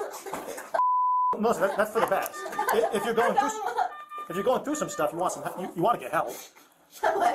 Okay, so that's what it is. That's what we working with, chat. This is what we working with. I don't know if y'all can see that, but that's how much you got left.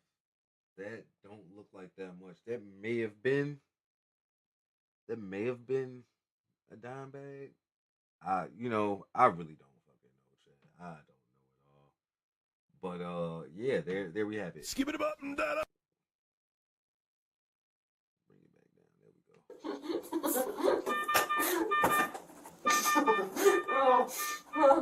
Yeah, anybody in the chat can tell us how much this is actually worth? Anybody in the chat? I'll hold it up there for a second. This is what we got. Let me see if I can make it. Yeah, that's what we got. Boom. I don't know how much that's worth, chat. I wouldn't believe it's worth much though. I wouldn't say that's a gram. You tell me. This is now The Price is Right. All right. I can't barely look at you. I feel like such a piece of shit. What's that? I thought somebody was already in here. So they got it done. She came in for just a minute, and I'll be out of here in like 2 seconds. Just told me to grab her. I just need to duct paper on her. No worries. Okay. Do you want help sitting up more? I'm sorry. I'm overwhelmed. You guys have any rubber gloves I can toss this out? I'm overwhelmed. Oh, blind. That's okay. Thank you.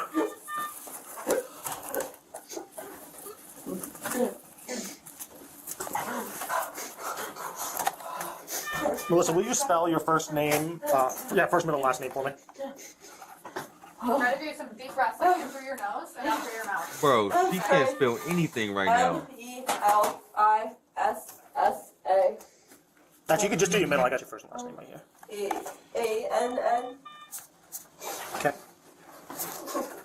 What's a good phone number for you, Melissa? After going through her belongings and talking through the events at school, the officer moves to wrap things up, explaining the charges and issuing a court citation. So, Melissa, I'm just going to issue this to you, and then I'm going to get out of here, okay? Is there anyone you want me to contact for you? Okay, I wasn't sure if you had, like, family or something you wanted to... I don't want to be my No, that's totally fine. I just wanted to make sure that you didn't want somebody to know you were up here, because I can do that for you if you need. But so, We can also do it like later in a few hours. Absolutely, bro. Yeah, what are you on, man? This cop is fucking weird. Oh, brother, this guy stinks! This dude is freaking weird.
It's up to you when. It's pretty much And as far as your car goes, the school's probably not. Sorry, guys. My boss had called me about some mushroom talk. I'm going to want to stay there or to stay there for an extended period of time. Is there somebody I should contact at some point? Like, for example, if you stay up here, is there somebody I should contact to pick it up? I mean, you're not going to be in a position where you should be driving for a couple hours anyways. I'm all messed up. Like, this is anxiety and panic that's coming out. I bet. My legs are anxiety and panic. I mean, even so, you shouldn't drive in an overly emotional state either. But you're going to be up here for a little bit. I don't know how to. I don't know. Are you okay if I can grab her an outfit to change into? Yeah, that's it. I'm leaving right now. So, Melissa, what this is the Bro, citation. he's been right here. leaving for the last It's going to 10 be for minutes. next Thursday at 8:30 in the morning, 255 North Main Street, Derry. You're going to be charged with reckless endangerment and cocaine possession. So, at the time of the day, you're going to show up. Reckless endangerment? Reckless endangerment for bringing drugs into your school is what that is. It's reckless because if a kid gets possession of those drugs, the kid could have serious health complications for that. And the drugs were left unattended in the classroom. So that was the reckless nature of it. So if you don't show up at that time and date, there will be a warrant for your arrest. You do understand that? Okay, will you sign acknowledging that you understand that? Okay. Oh, thank God. Wait, what date is it? A week later, Melissa Martin was back in public, this time inside a Washington County courtroom. The 42-year-old former substitute teacher stood before a judge and pleaded not guilty to 2 criminal charges: possession of cocaine and reckless endangerment. What you mean not guilty, lady? What do you mean not guilty? You were literally tweaking throughout the whole school and hospital. That second count tied to the drugs found in an unlocked 8th grade classroom. Martin was released on conditions including that she stay off school property. That will do it for On the Case, presented by... Absolutely amazing video. Don't get me wrong, it had its low points, but yeah. I don't know if she actually got sentenced to anything. It seemed like she just had to stay off of school property, which is for the most part. After when the most part, you know, it's okay. It's gonna be okay. Wait, what video is this? Yeah, if you got to stay off of, you know, school property to avoid going to jail because you know, can't control your coke habits, then that just is what it is, man. It just is what it is. All right, so this is going to be our final video of the day. This is by Dr. Insanity. It's called When the Suspect is Smarter Than the Cop. Chat, you already know I love these videos. I ain't got much to talk about before we actually get into it. We're just going to get into it. You feel me? There are only a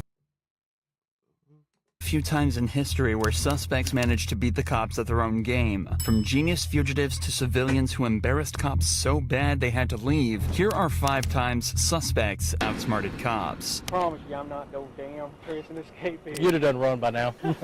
Starting with the case of Joshua Lloyd, who in July of 2022 was geocaching Phoenix, Arizona. Geocaching is an activity where people hide physical containers known as caches in different places around the world, and others solve puzzles in order to find them. Joshua is currently searching on the side of a public road, but it seems somebody wasn't too happy about this. Oh, hold on. We got the cops. They're gonna run my license plate. Morning, can I help you? I don't know, can we help you? Do you live here? No, but this is public, correct? I'm not sure on that. Could be private property. Could be, but if there was, I do believe there would be a sign posted somewhere, right? Not necessarily. Is that your car? That is my car. Okay. Well, if it is public... I mean, I would figure it's public. You have electric access here. Is there anybody in the car?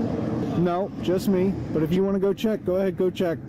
Can I get your permission to do anything else? No. Do I need your permission? You would need my permission to go inside the car. No, but you just said if you want to go check if there's someone else in the car. Do I? Oh, yeah, go check and you can go look in and see if... Go ahead. Do I need you to tell me to go ahead to do it, or can I do it on... Bro, man, if you don't get your power tripping ass on somewhere, man.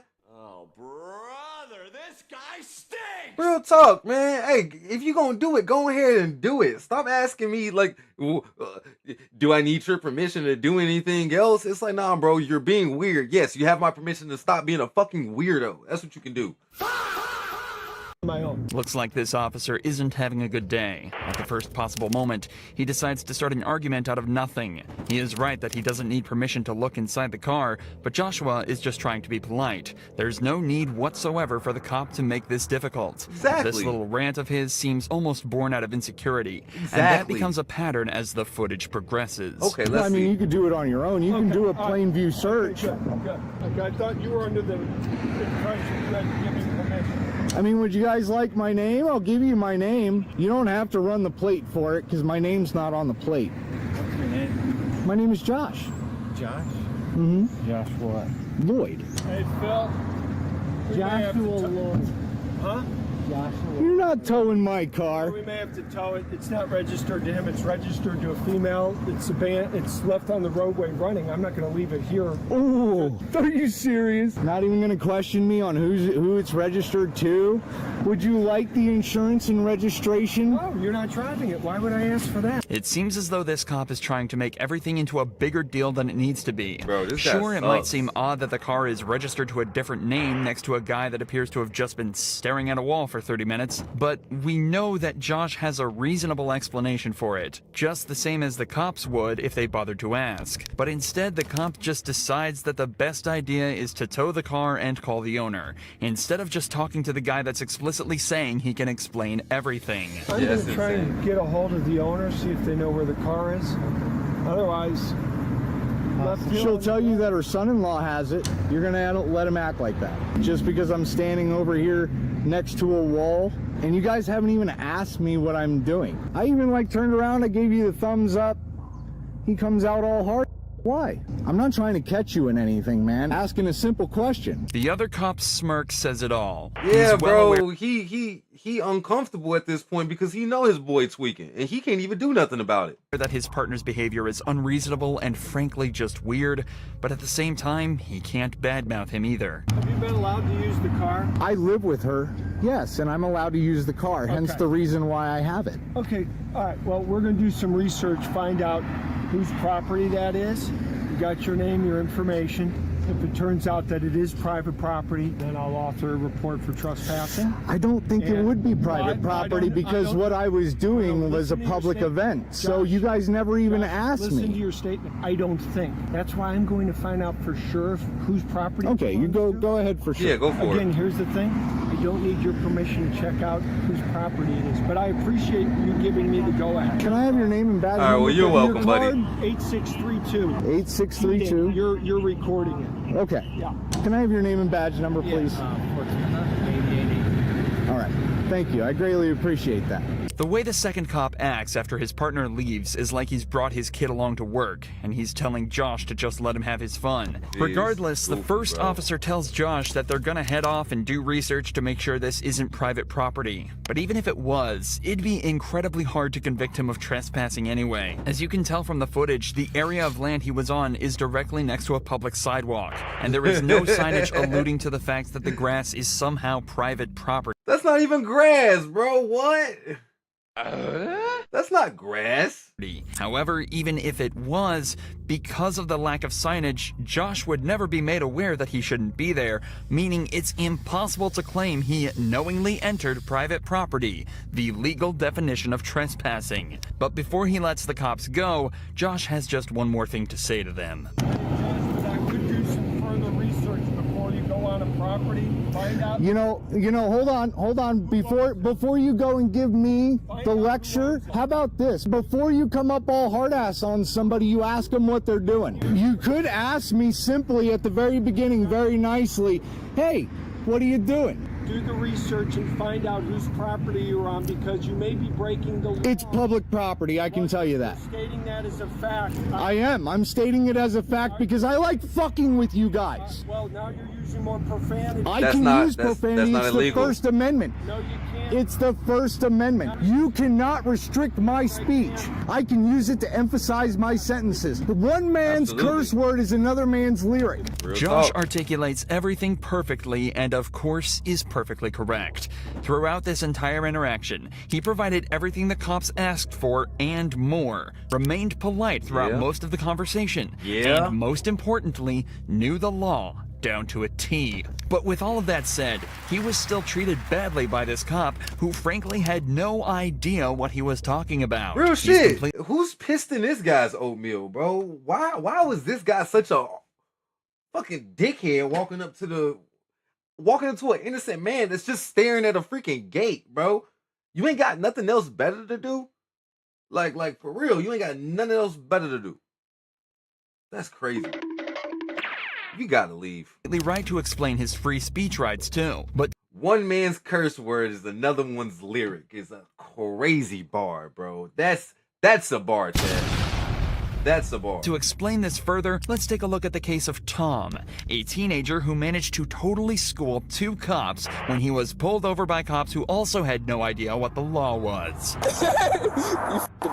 This man was walking down the side of a road when a police officer passed him. As they drove by, the man flipped him off, breaking no laws in doing so. But the cops still got personally offended and decided to do this. Why you giving me the finger? What? What's your problem? What? Why you giving me the finger? I'm walking away. Huh? Am I free to go? Why you giving me the finger? Am I free to go? No. For what reason? The man who we'll call Tom gets pulled over for allegedly flipping off an officer. Immediately after talking with the officer, Tom asks if he's free to go, and if he's not, why he's being detained. Predictably, the officer isn't able to give a great response to either of these completely valid questions. What's your problem? Am I free to go? No. What, do you have a problem? No. You have a problem? No.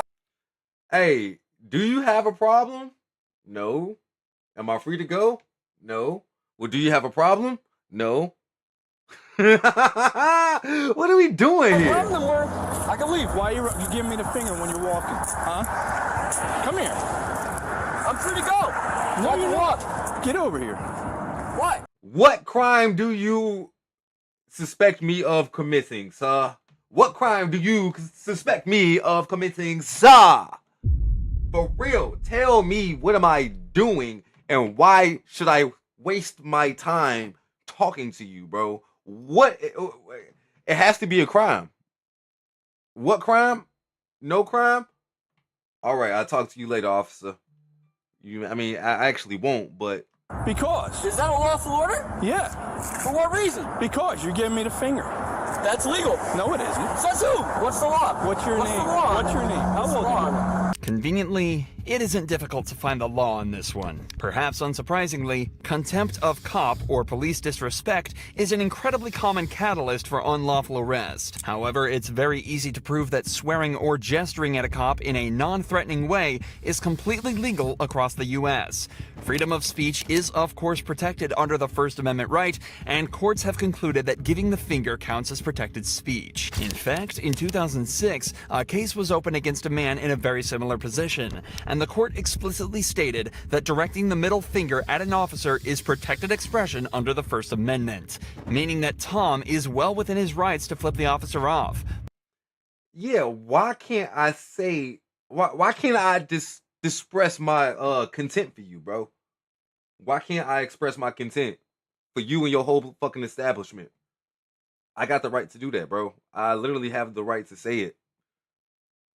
Don't get me wrong, there's no actions I can actually do behind it outside of like you know, legal stuff, but I can say whatever I want and I can make whatever gestures I want to make to emphasize how I feel about you and your whole company, bro. Like yeah, nah. And I'll be damned if you try to what? Reprimand me? Bro, get your goofy ass out of here. But unfortunately, the situation begins to escalate, and even more words are exchanged. Have a good one. You fucking pig. Whatever. Fuck you. What? You heard me. Come here. I'm afraid of you. Come here. Get over here. What? Get over here. I'm not doing anything illegal. Yeah, you are. You just cursed me off. That's not a crime. That's not a crime. Says who? Says me. Turn around. Come on. Bro, that is not a fucking crime. Yes, it is. Why are you cursing me? Man, come on, arrest me, bro. Arrest me. Arrest me. Come on. Let's go. Let's go. Come on, we going. Yeah, nah. Put me in the back of the car. Give me the whole 9, G. You'll be hearing from my people. It's not a crime. What's your name? It's not a crime. What's your name? Help! Help! No help. Help! Nah, bro, I ain't screaming help for shit. Nah, bro, go ahead, put me in the back. At this point, the officer turns off his body camera, which on top of being illegal, definitely isn't the best thing to do as you're handling a civilian who's screaming for help. This time, the cop cites Tom's more recent expletives as the reason for arrest, but once again, Tom is completely allowed to say what he said. The law says the only words not protected by the First Amendment are fighting words intended to incite an immediate breach of peace. Or, in short, words that directly threaten someone, or imply that the speaker is going to physically attack someone. Obviously, what Tom said falls into neither of these categories, and as backup arrives, the cop starts to realize that he might be in the wrong. You're being detained because you're acting strange. What? Because he acted That's not legal. It is legal. He's allowed to Who is detain this you kid? until he performs his So what am I doing though? What am I doing that made him detain me? What legal right? Every time I rode by him twice, you shot me the finger. So I turned around and say, "Well, you're Is that a crime? problem?" And then he That's tells not- me to no, that's not a crime. F off, pig. Yeah, fuck off, big. That's not a crime. He's looking at you because he's like, what the fuck you want me to do? Because it's not a crime. I know my rights. I don't have to say any of that. You do if you're being detained. For what reason? What What legal reason am I being detained for?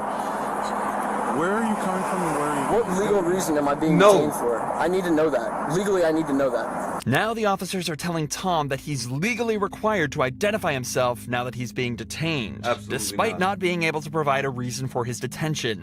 While this is often correct during an arrest, in New Jersey, a person being detained not suspected of committing a motor vehicle offense can refuse to give ID. But the cops are still way behind on this. Now they can't even figure out why they're detaining him. Why are you shooting me the finger? Why are you? Is that illegal? Why are you flipping bird? Yes, it is. It's causing a public disturbance and a public alarm if you are cursing. So in a public. single one. So when you are cursing in public, you are causing a public disturbance. You're being a nuisance to the public. I'd like to see you guys prove it in court. What he is doing is he's not saying you're being charged with anything. At that point, he is detaining you to make sure that there is nothing wrong. Make sure you're okay. Make sure that you're okay. What reason does he need to detain me? He thought maybe he thought you were signaling him down. I'm not sure. You do very well. Bro, I wasn't this signaling guy you. sucks. I wasn't signaling. You bring attention to yourself. That's not signaling. You're acting strange. I'm making sure you're okay. No, you're not making sure I'm okay, bro. You're not making sure I'm okay. You're trying to pick a fight with me because I expressed my contempt for you guys. So now you're trying to pick a fight for me. Now you're trying to arrest me and reprimand me because you don't like what I said. I hurt your little fucking feelings is what it sounds like. Officers are desperately trying to make excuses now, and now seem to be claiming that this is a welfare check, and Tom's middle finger was a signal for help. Luckily, a case closed in 2013 explored this very same matter. A cop observed a man giving him the finger and pulled him over, stating he thought he was trying to get his attention and was concerned. But the court eventually ruled that, quote, this ancient gesture of insult is not the basis for a reasonable suspicion of a traffic violation of impending criminal activity. So with this in mind, it's extremely likely that the court would decide that the cop was lying here as well, even without the body cam footage.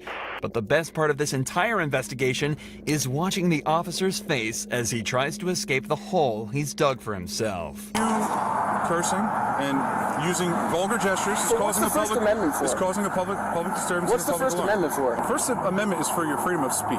Okay. What does that have to do with Was I using making a call to action?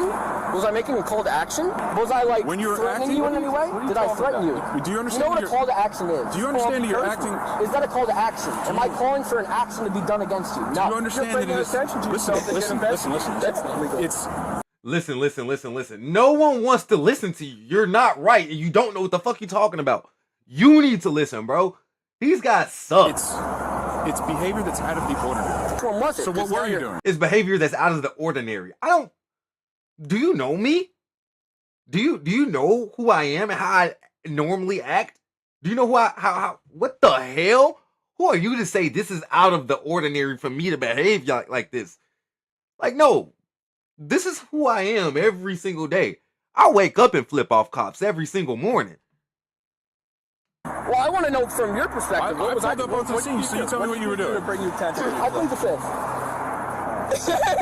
You fucking idiot.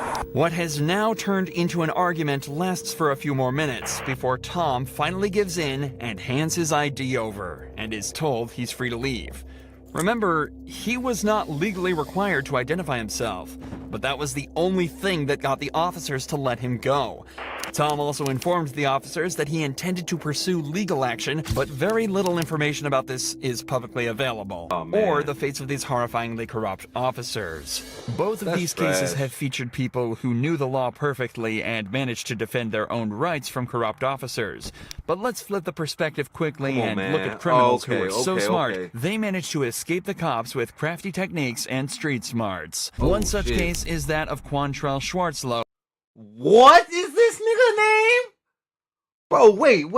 Ain't no way in hell, G. Bro, this nigga's name is not Quantrell Schwarzlow, bro. Ain't no way, G. Oh, wait, how do I? Oh, I gotta unlock it. All right, there we go. Wait. This nigga name is what? Quantrell Schwarzlow? Ain't no way in hell, chat. Skip it up and down. Whoa, this nigga has a created player name, G. Quantrell Schwarzlow. Ain't no way, Chad. This is a first for me. All right, let's see what he did. Who managed to outsmart cops. I'm sorry, but I feel like he did that shit, G.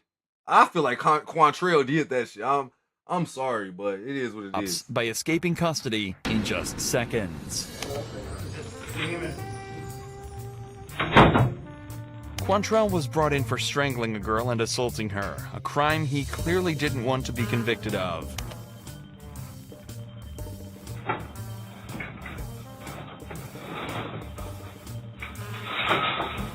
Oh, shit! Bro, wait, what? That nigga gone. Oh, no. Unfortunately for Quantrell, his handcuffs were a dead giveaway, and he was captured 4 hours later. Of course, this isn't the only example of suspects escaping police custody. In fact, Richard McNair's escape plan was so smart, he managed to stay out of jail for 18 months, but not without an extremely close call. I seen this Richard was originally arrested for the shooting of 2 men after he was caught robbing a house in North Dakota. One was badly injured, and the other died at the scene. Richard was given 3 life sentences for this, but he had absolutely no intention of sticking around for any of this.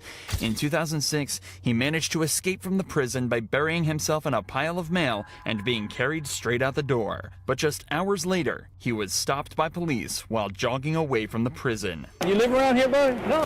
Where you live at? Down the road by Pineville. Pineville? Uh-huh. Okay. Do you have any form of identification on you? No, man. What's your name? Robert Jones.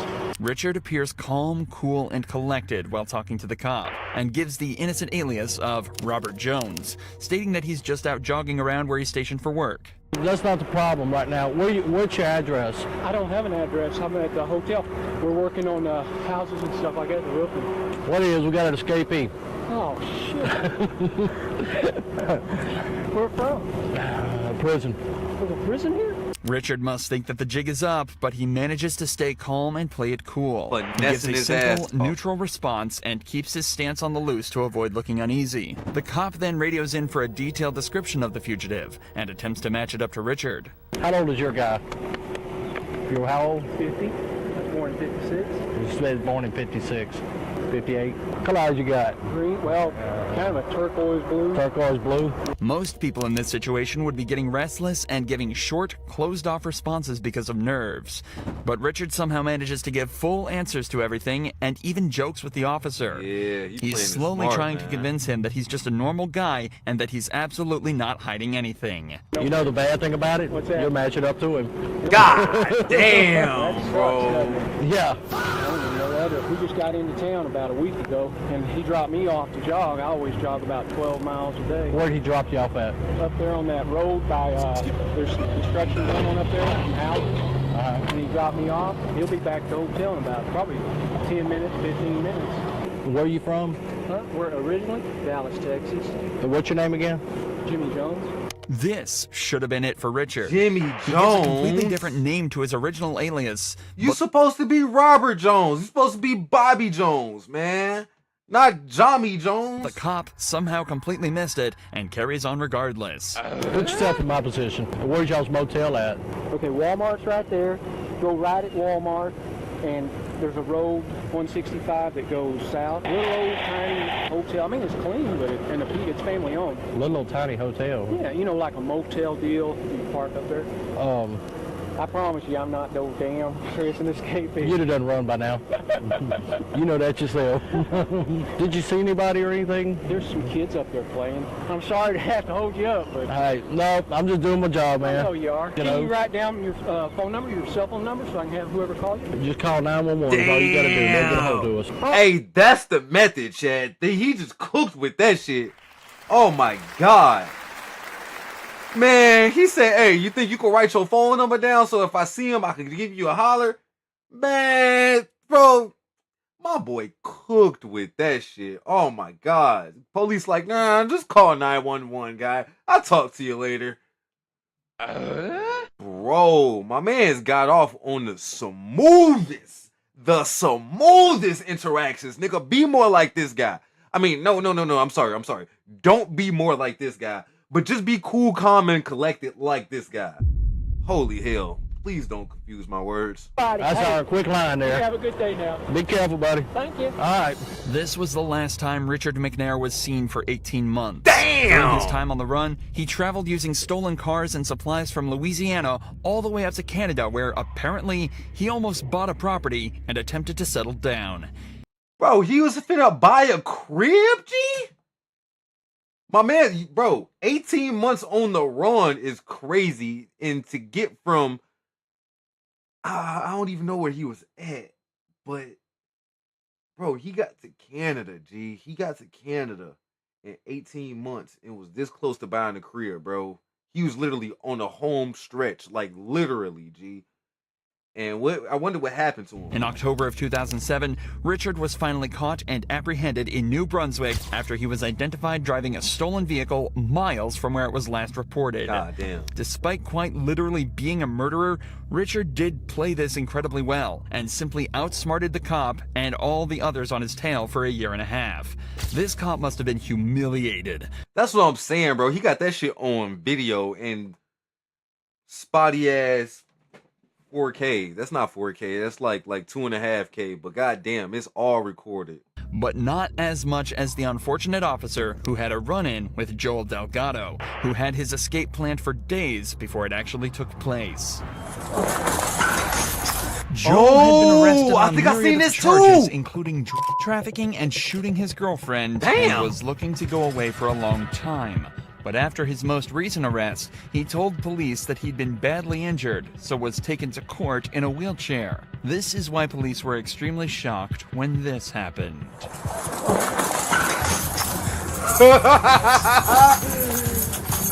Hey, why he get up and leave, bro? Why he just get up and run away, G? That's the method. He said, yeah, my back, my neck and my back, man, my bones hurt, my legs hurt. Man, he say, just give me right to the door. And left on their ass. Straight up, bro. Just gone, bro. I'm gonna catch you, baby. I'm gonna shoot your. Oh! For someone confined to a wheelchair, Joel sure can run, as just seconds after escaping, he completely disappeared. Now, which way you go? Damn, why he leave his ass though? God damn, I sure thought you was gonna catch him, bro. I sure thought she was gonna catch him, man. He talking about, I'm gonna shoot your bitch ass. That's crazy, man. How you let a dude get up out of the wheelchair and get little on your ass, bro? Like, I know that had to look hilarious to anybody walking down the street. Could you imagine, like, seeing a guy in a wheelchair being, like, wheeled into a building by the police, and all of a sudden he just get up and just completely take the fuck off, like fucking Shikari boat on his ass, bro? You're not catching this man, bro. Good luck, bro. You need to use your radio and try to triangulate his location, because it's been a wrap for you, bro. It's curtains, nigga. Your ass is dungeon, bro. You're done. You're cooked. It's over with. Went straight through the alley and cut that way. What you need? Phone. My damn radio came. Oh, he ain't even got his radio no more, bro. Oh, so you just out here, bro.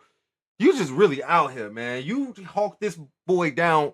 You can't even hawk him down. You wind up running and just losing everything. Just everything fell out your pockets, bro. How you run and everything fall out your goddamn, off your goddamn waistband, bro? Who are you? What are you doing, bro? This is a joke. Hold on. Talking about let me use your phone. Man, nigga, if you don't take your phone back from this nigga. I tried to come behind you and get him. I don't know where he went. I'm sorry, buddy. Hey, Hook. The wheelchair dude got up and ran. I couldn't catch his ass. And my video was in the I had my camera on though. The wheelchair dude. The wheelchair dude got up and ran. I couldn't catch him. And I couldn't catch him. He pulled off. Bro. I can't even remember his name. He on the run. He on the so you don't remember his name. You couldn't even you couldn't handcuff him to the wheelchair at least? Damn, bro, that's crazy, G. Why you just got done dirty. You now, all right, chat. This is why police do the absolute most. This is why the police do the absolute most, because it's like they try to be on cool shit with you, and you wind up getting up from the fucking wheelchair, and you feel me? Skip it up and down. And now they look silly. Got to call it in, and bro, he's about to be the laughingstock of the district for like the next 2 years, I bet. All right. Hey, he took off, man. The wheelchair dude ran. Exactly. Brace on and all this. Did you really? Yeah. Bro. Very much did he? Hell no. Unfortunately for Joel, his freedom was short-lived, as just a few hours later, he was caught and arrested once more, gaining nothing other than a count of felony escape to add to the list. It could be argued these last few cops had a simple lapse in judgment or simply got beaten in the moment. But Mac Proctor proved that this cop had no idea what he was doing in the first place, all by knowing the law and standing his ground. Mac was parked in a private park. This is a bad white dude. Yeah, I think I actually seen this whole compilation before, but I never watched it on stream. Yeah, nah, this is a bad white dude. Waiting for a takeout order while on his shift as a delivery driver. While his vehicle wasn't in a designated parking spot, it wasn't blocking the flow of traffic, and he'd only left it there unattended while picking up his food. Upon returning to his vehicle, Mac was approached by a police officer stating he was violating parking rules. All right, Mr. Proctor, that is your last name. Everything okay? Do I need to answer any of your questions? You don't have to answer anything, dude. Okay. You don't have to. Lucky you stand here all day. I get paid either way. Bro, yeah, nah, so he got offended instantly. Wait. Can you go ahead and finish your job so I can carry on? What's it with the anger, dude? I'm not angry. That's not anger. You always talk to everybody like that? Yes. I'm not angry. Oh, okay. I just want you to go ahead and wrap things up, please. Oh, okay. Of course, Mac has every right to stay silent in the face of the officer's questions, especially ones that don't at all pertain to criminal proceedings. At no point did he raise his tone or say anything out of line, yet the officer asks why he's being so angry. Many people think that some police officers are used to consistently being in command and control on these interactions, and it's possible the same is true with this officer. When Mac exercised his rights and just asked for things to be moved along, this cop was surprised. Yeah, that shit made him uncomfortable. Look at his face. Look at his face. He could tell. You could tell he hated losing control over this situation. Oh my god. He's literally burning inside. He's fuming. I can almost see smoke coming out of his fucking ears like a cartoon character. Like, yeah, no, he wanted to retain control so bad, and this dude Proctor, he's like, yeah, nah, bro, can you just hurry up and do your job? No, I'm not angry. This isn't anger. And took it as a combative statement. That's the way you do that shit, chat. My man's, he has a permanent frown on his face from this point on. All right, well, you know, I'll give you a break on it, but you know what I'm saying? This isn't a parking spot, okay, dude? You're not giving me a break. You're harassing me at this point. I'd like to leave. May I leave now, please? Well, do you understand? Am I being detained? Yes, you are. Okay. All right. So do you understand why I stopped you? Do I need to answer any more of your you don't- questions? You don't have to. Okay. The officer informs Mac that he is being detained for parking here. To issue a citation for parking violation, you must be breaking either local, state, or federal law. Something like parking in a handicap spot without proper documentation. Hey, Mr. Proctor, can I just give you your stuff so you can leave? Can you? I can, but you're the one. Real talk. It's like, what are you asking me permission? Like, what are you doing? You could easily slip it through the window. You could even drop it, bro. You could literally even drop it through the window and just walk away because you so pissed off. But nah, you still like pushing this back and forth thing, bro. Why are you still asking me questions? I would have let you go a long time ago. What do I need to do for you to hand me my documents so I can I'll leave? give it to you right now. I just want to know that you're okay, because usually I don't get people. What do I need to do for you to hand me my documents so I can be on my way? You're okay. I don't need to answer any of your questions. Hey, there we go again. Jesus Christ. I'm trying to say that. You're trying to display your power to me right now. I'm concerned about it. Is there a problem to be concerned about another human being?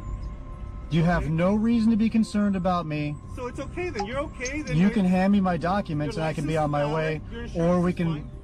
Okay. You're not gonna. Okay, here. I'll tell you what. I'm gonna take a chance on you. All right, here, Mr. Proctor. Your value, everything's cool. All right. We're blocking traffic. Here, your stuff.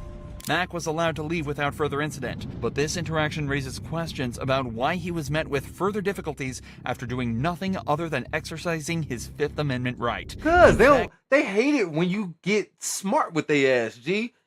They truly hate intelligent individual. They want to control every situation. That way they can manipulate and possibly get you into more trouble, bro. Nah, G, they can't do that shit with everybody, bro. Everybody not going for the okie doke. So, hey, man, props to this dude, G, because he handled himself super duper calm and collected. Like, bro, hey, I don't have to answer this question, bro, for real. Does this have anything to do with, like, nah, bro. It's strange that the entire interaction even happened in the first place. If the officer had observed Mac's vehicle obstructing traffic, the incident could have been avoided by simply asking him to move his vehicle out of the way and let him go about his day from there. Instead, the officer detained Mac, preventing him from moving his vehicle and keeping it in the very place that's allegedly impeding traffic flow. Yeah, all he has to do is ask him to fucking move, bro. Hey, man, you think you could keep it moving? Hey, can you move around? Go ahead, bro. This ain't a parking spot. Hit him with a, hey, you can't park here. Come on, man. The cop later found out that Mac wasn't even a federal agent or officer himself, and simply managed to prove just how valuable it is to know the law.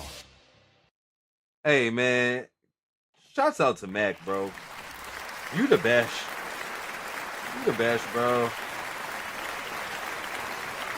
Well, there you have it, folks.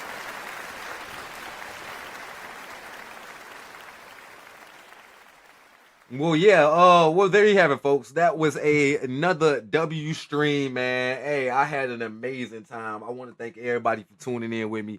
Hey, y'all are the best. I'll see you guys next time. Tomorrow's Halloween. Best believe I got something pretty mean. Yeah, G, this is getting easier, man. This is getting more streamlined, and I'm starting to think I understand what's going on. Brown pie in my undies make it look like I shit my pants. No, that's not what I mean. But best believe tomorrow I'm coming in better than I ever was before. Remember that every day that you wake up is another opportunity to be great, chat. This is a channel that's going to continue to grow together. Don't think that we stopped doing mushroom cultivation. I got a whole series coming up to, deep dive into that. But until then, I'll see you next time. If you on YouTube, please like, follow, subscribe. If you on Twitch, baby, I love you. I need you. I want you to support me. Please subscribe. Shit. Well, until next time, yo. It's been real, G. I'm your friendly neighborhood mushroom man, your boy Max Shrooman, and we out, baby.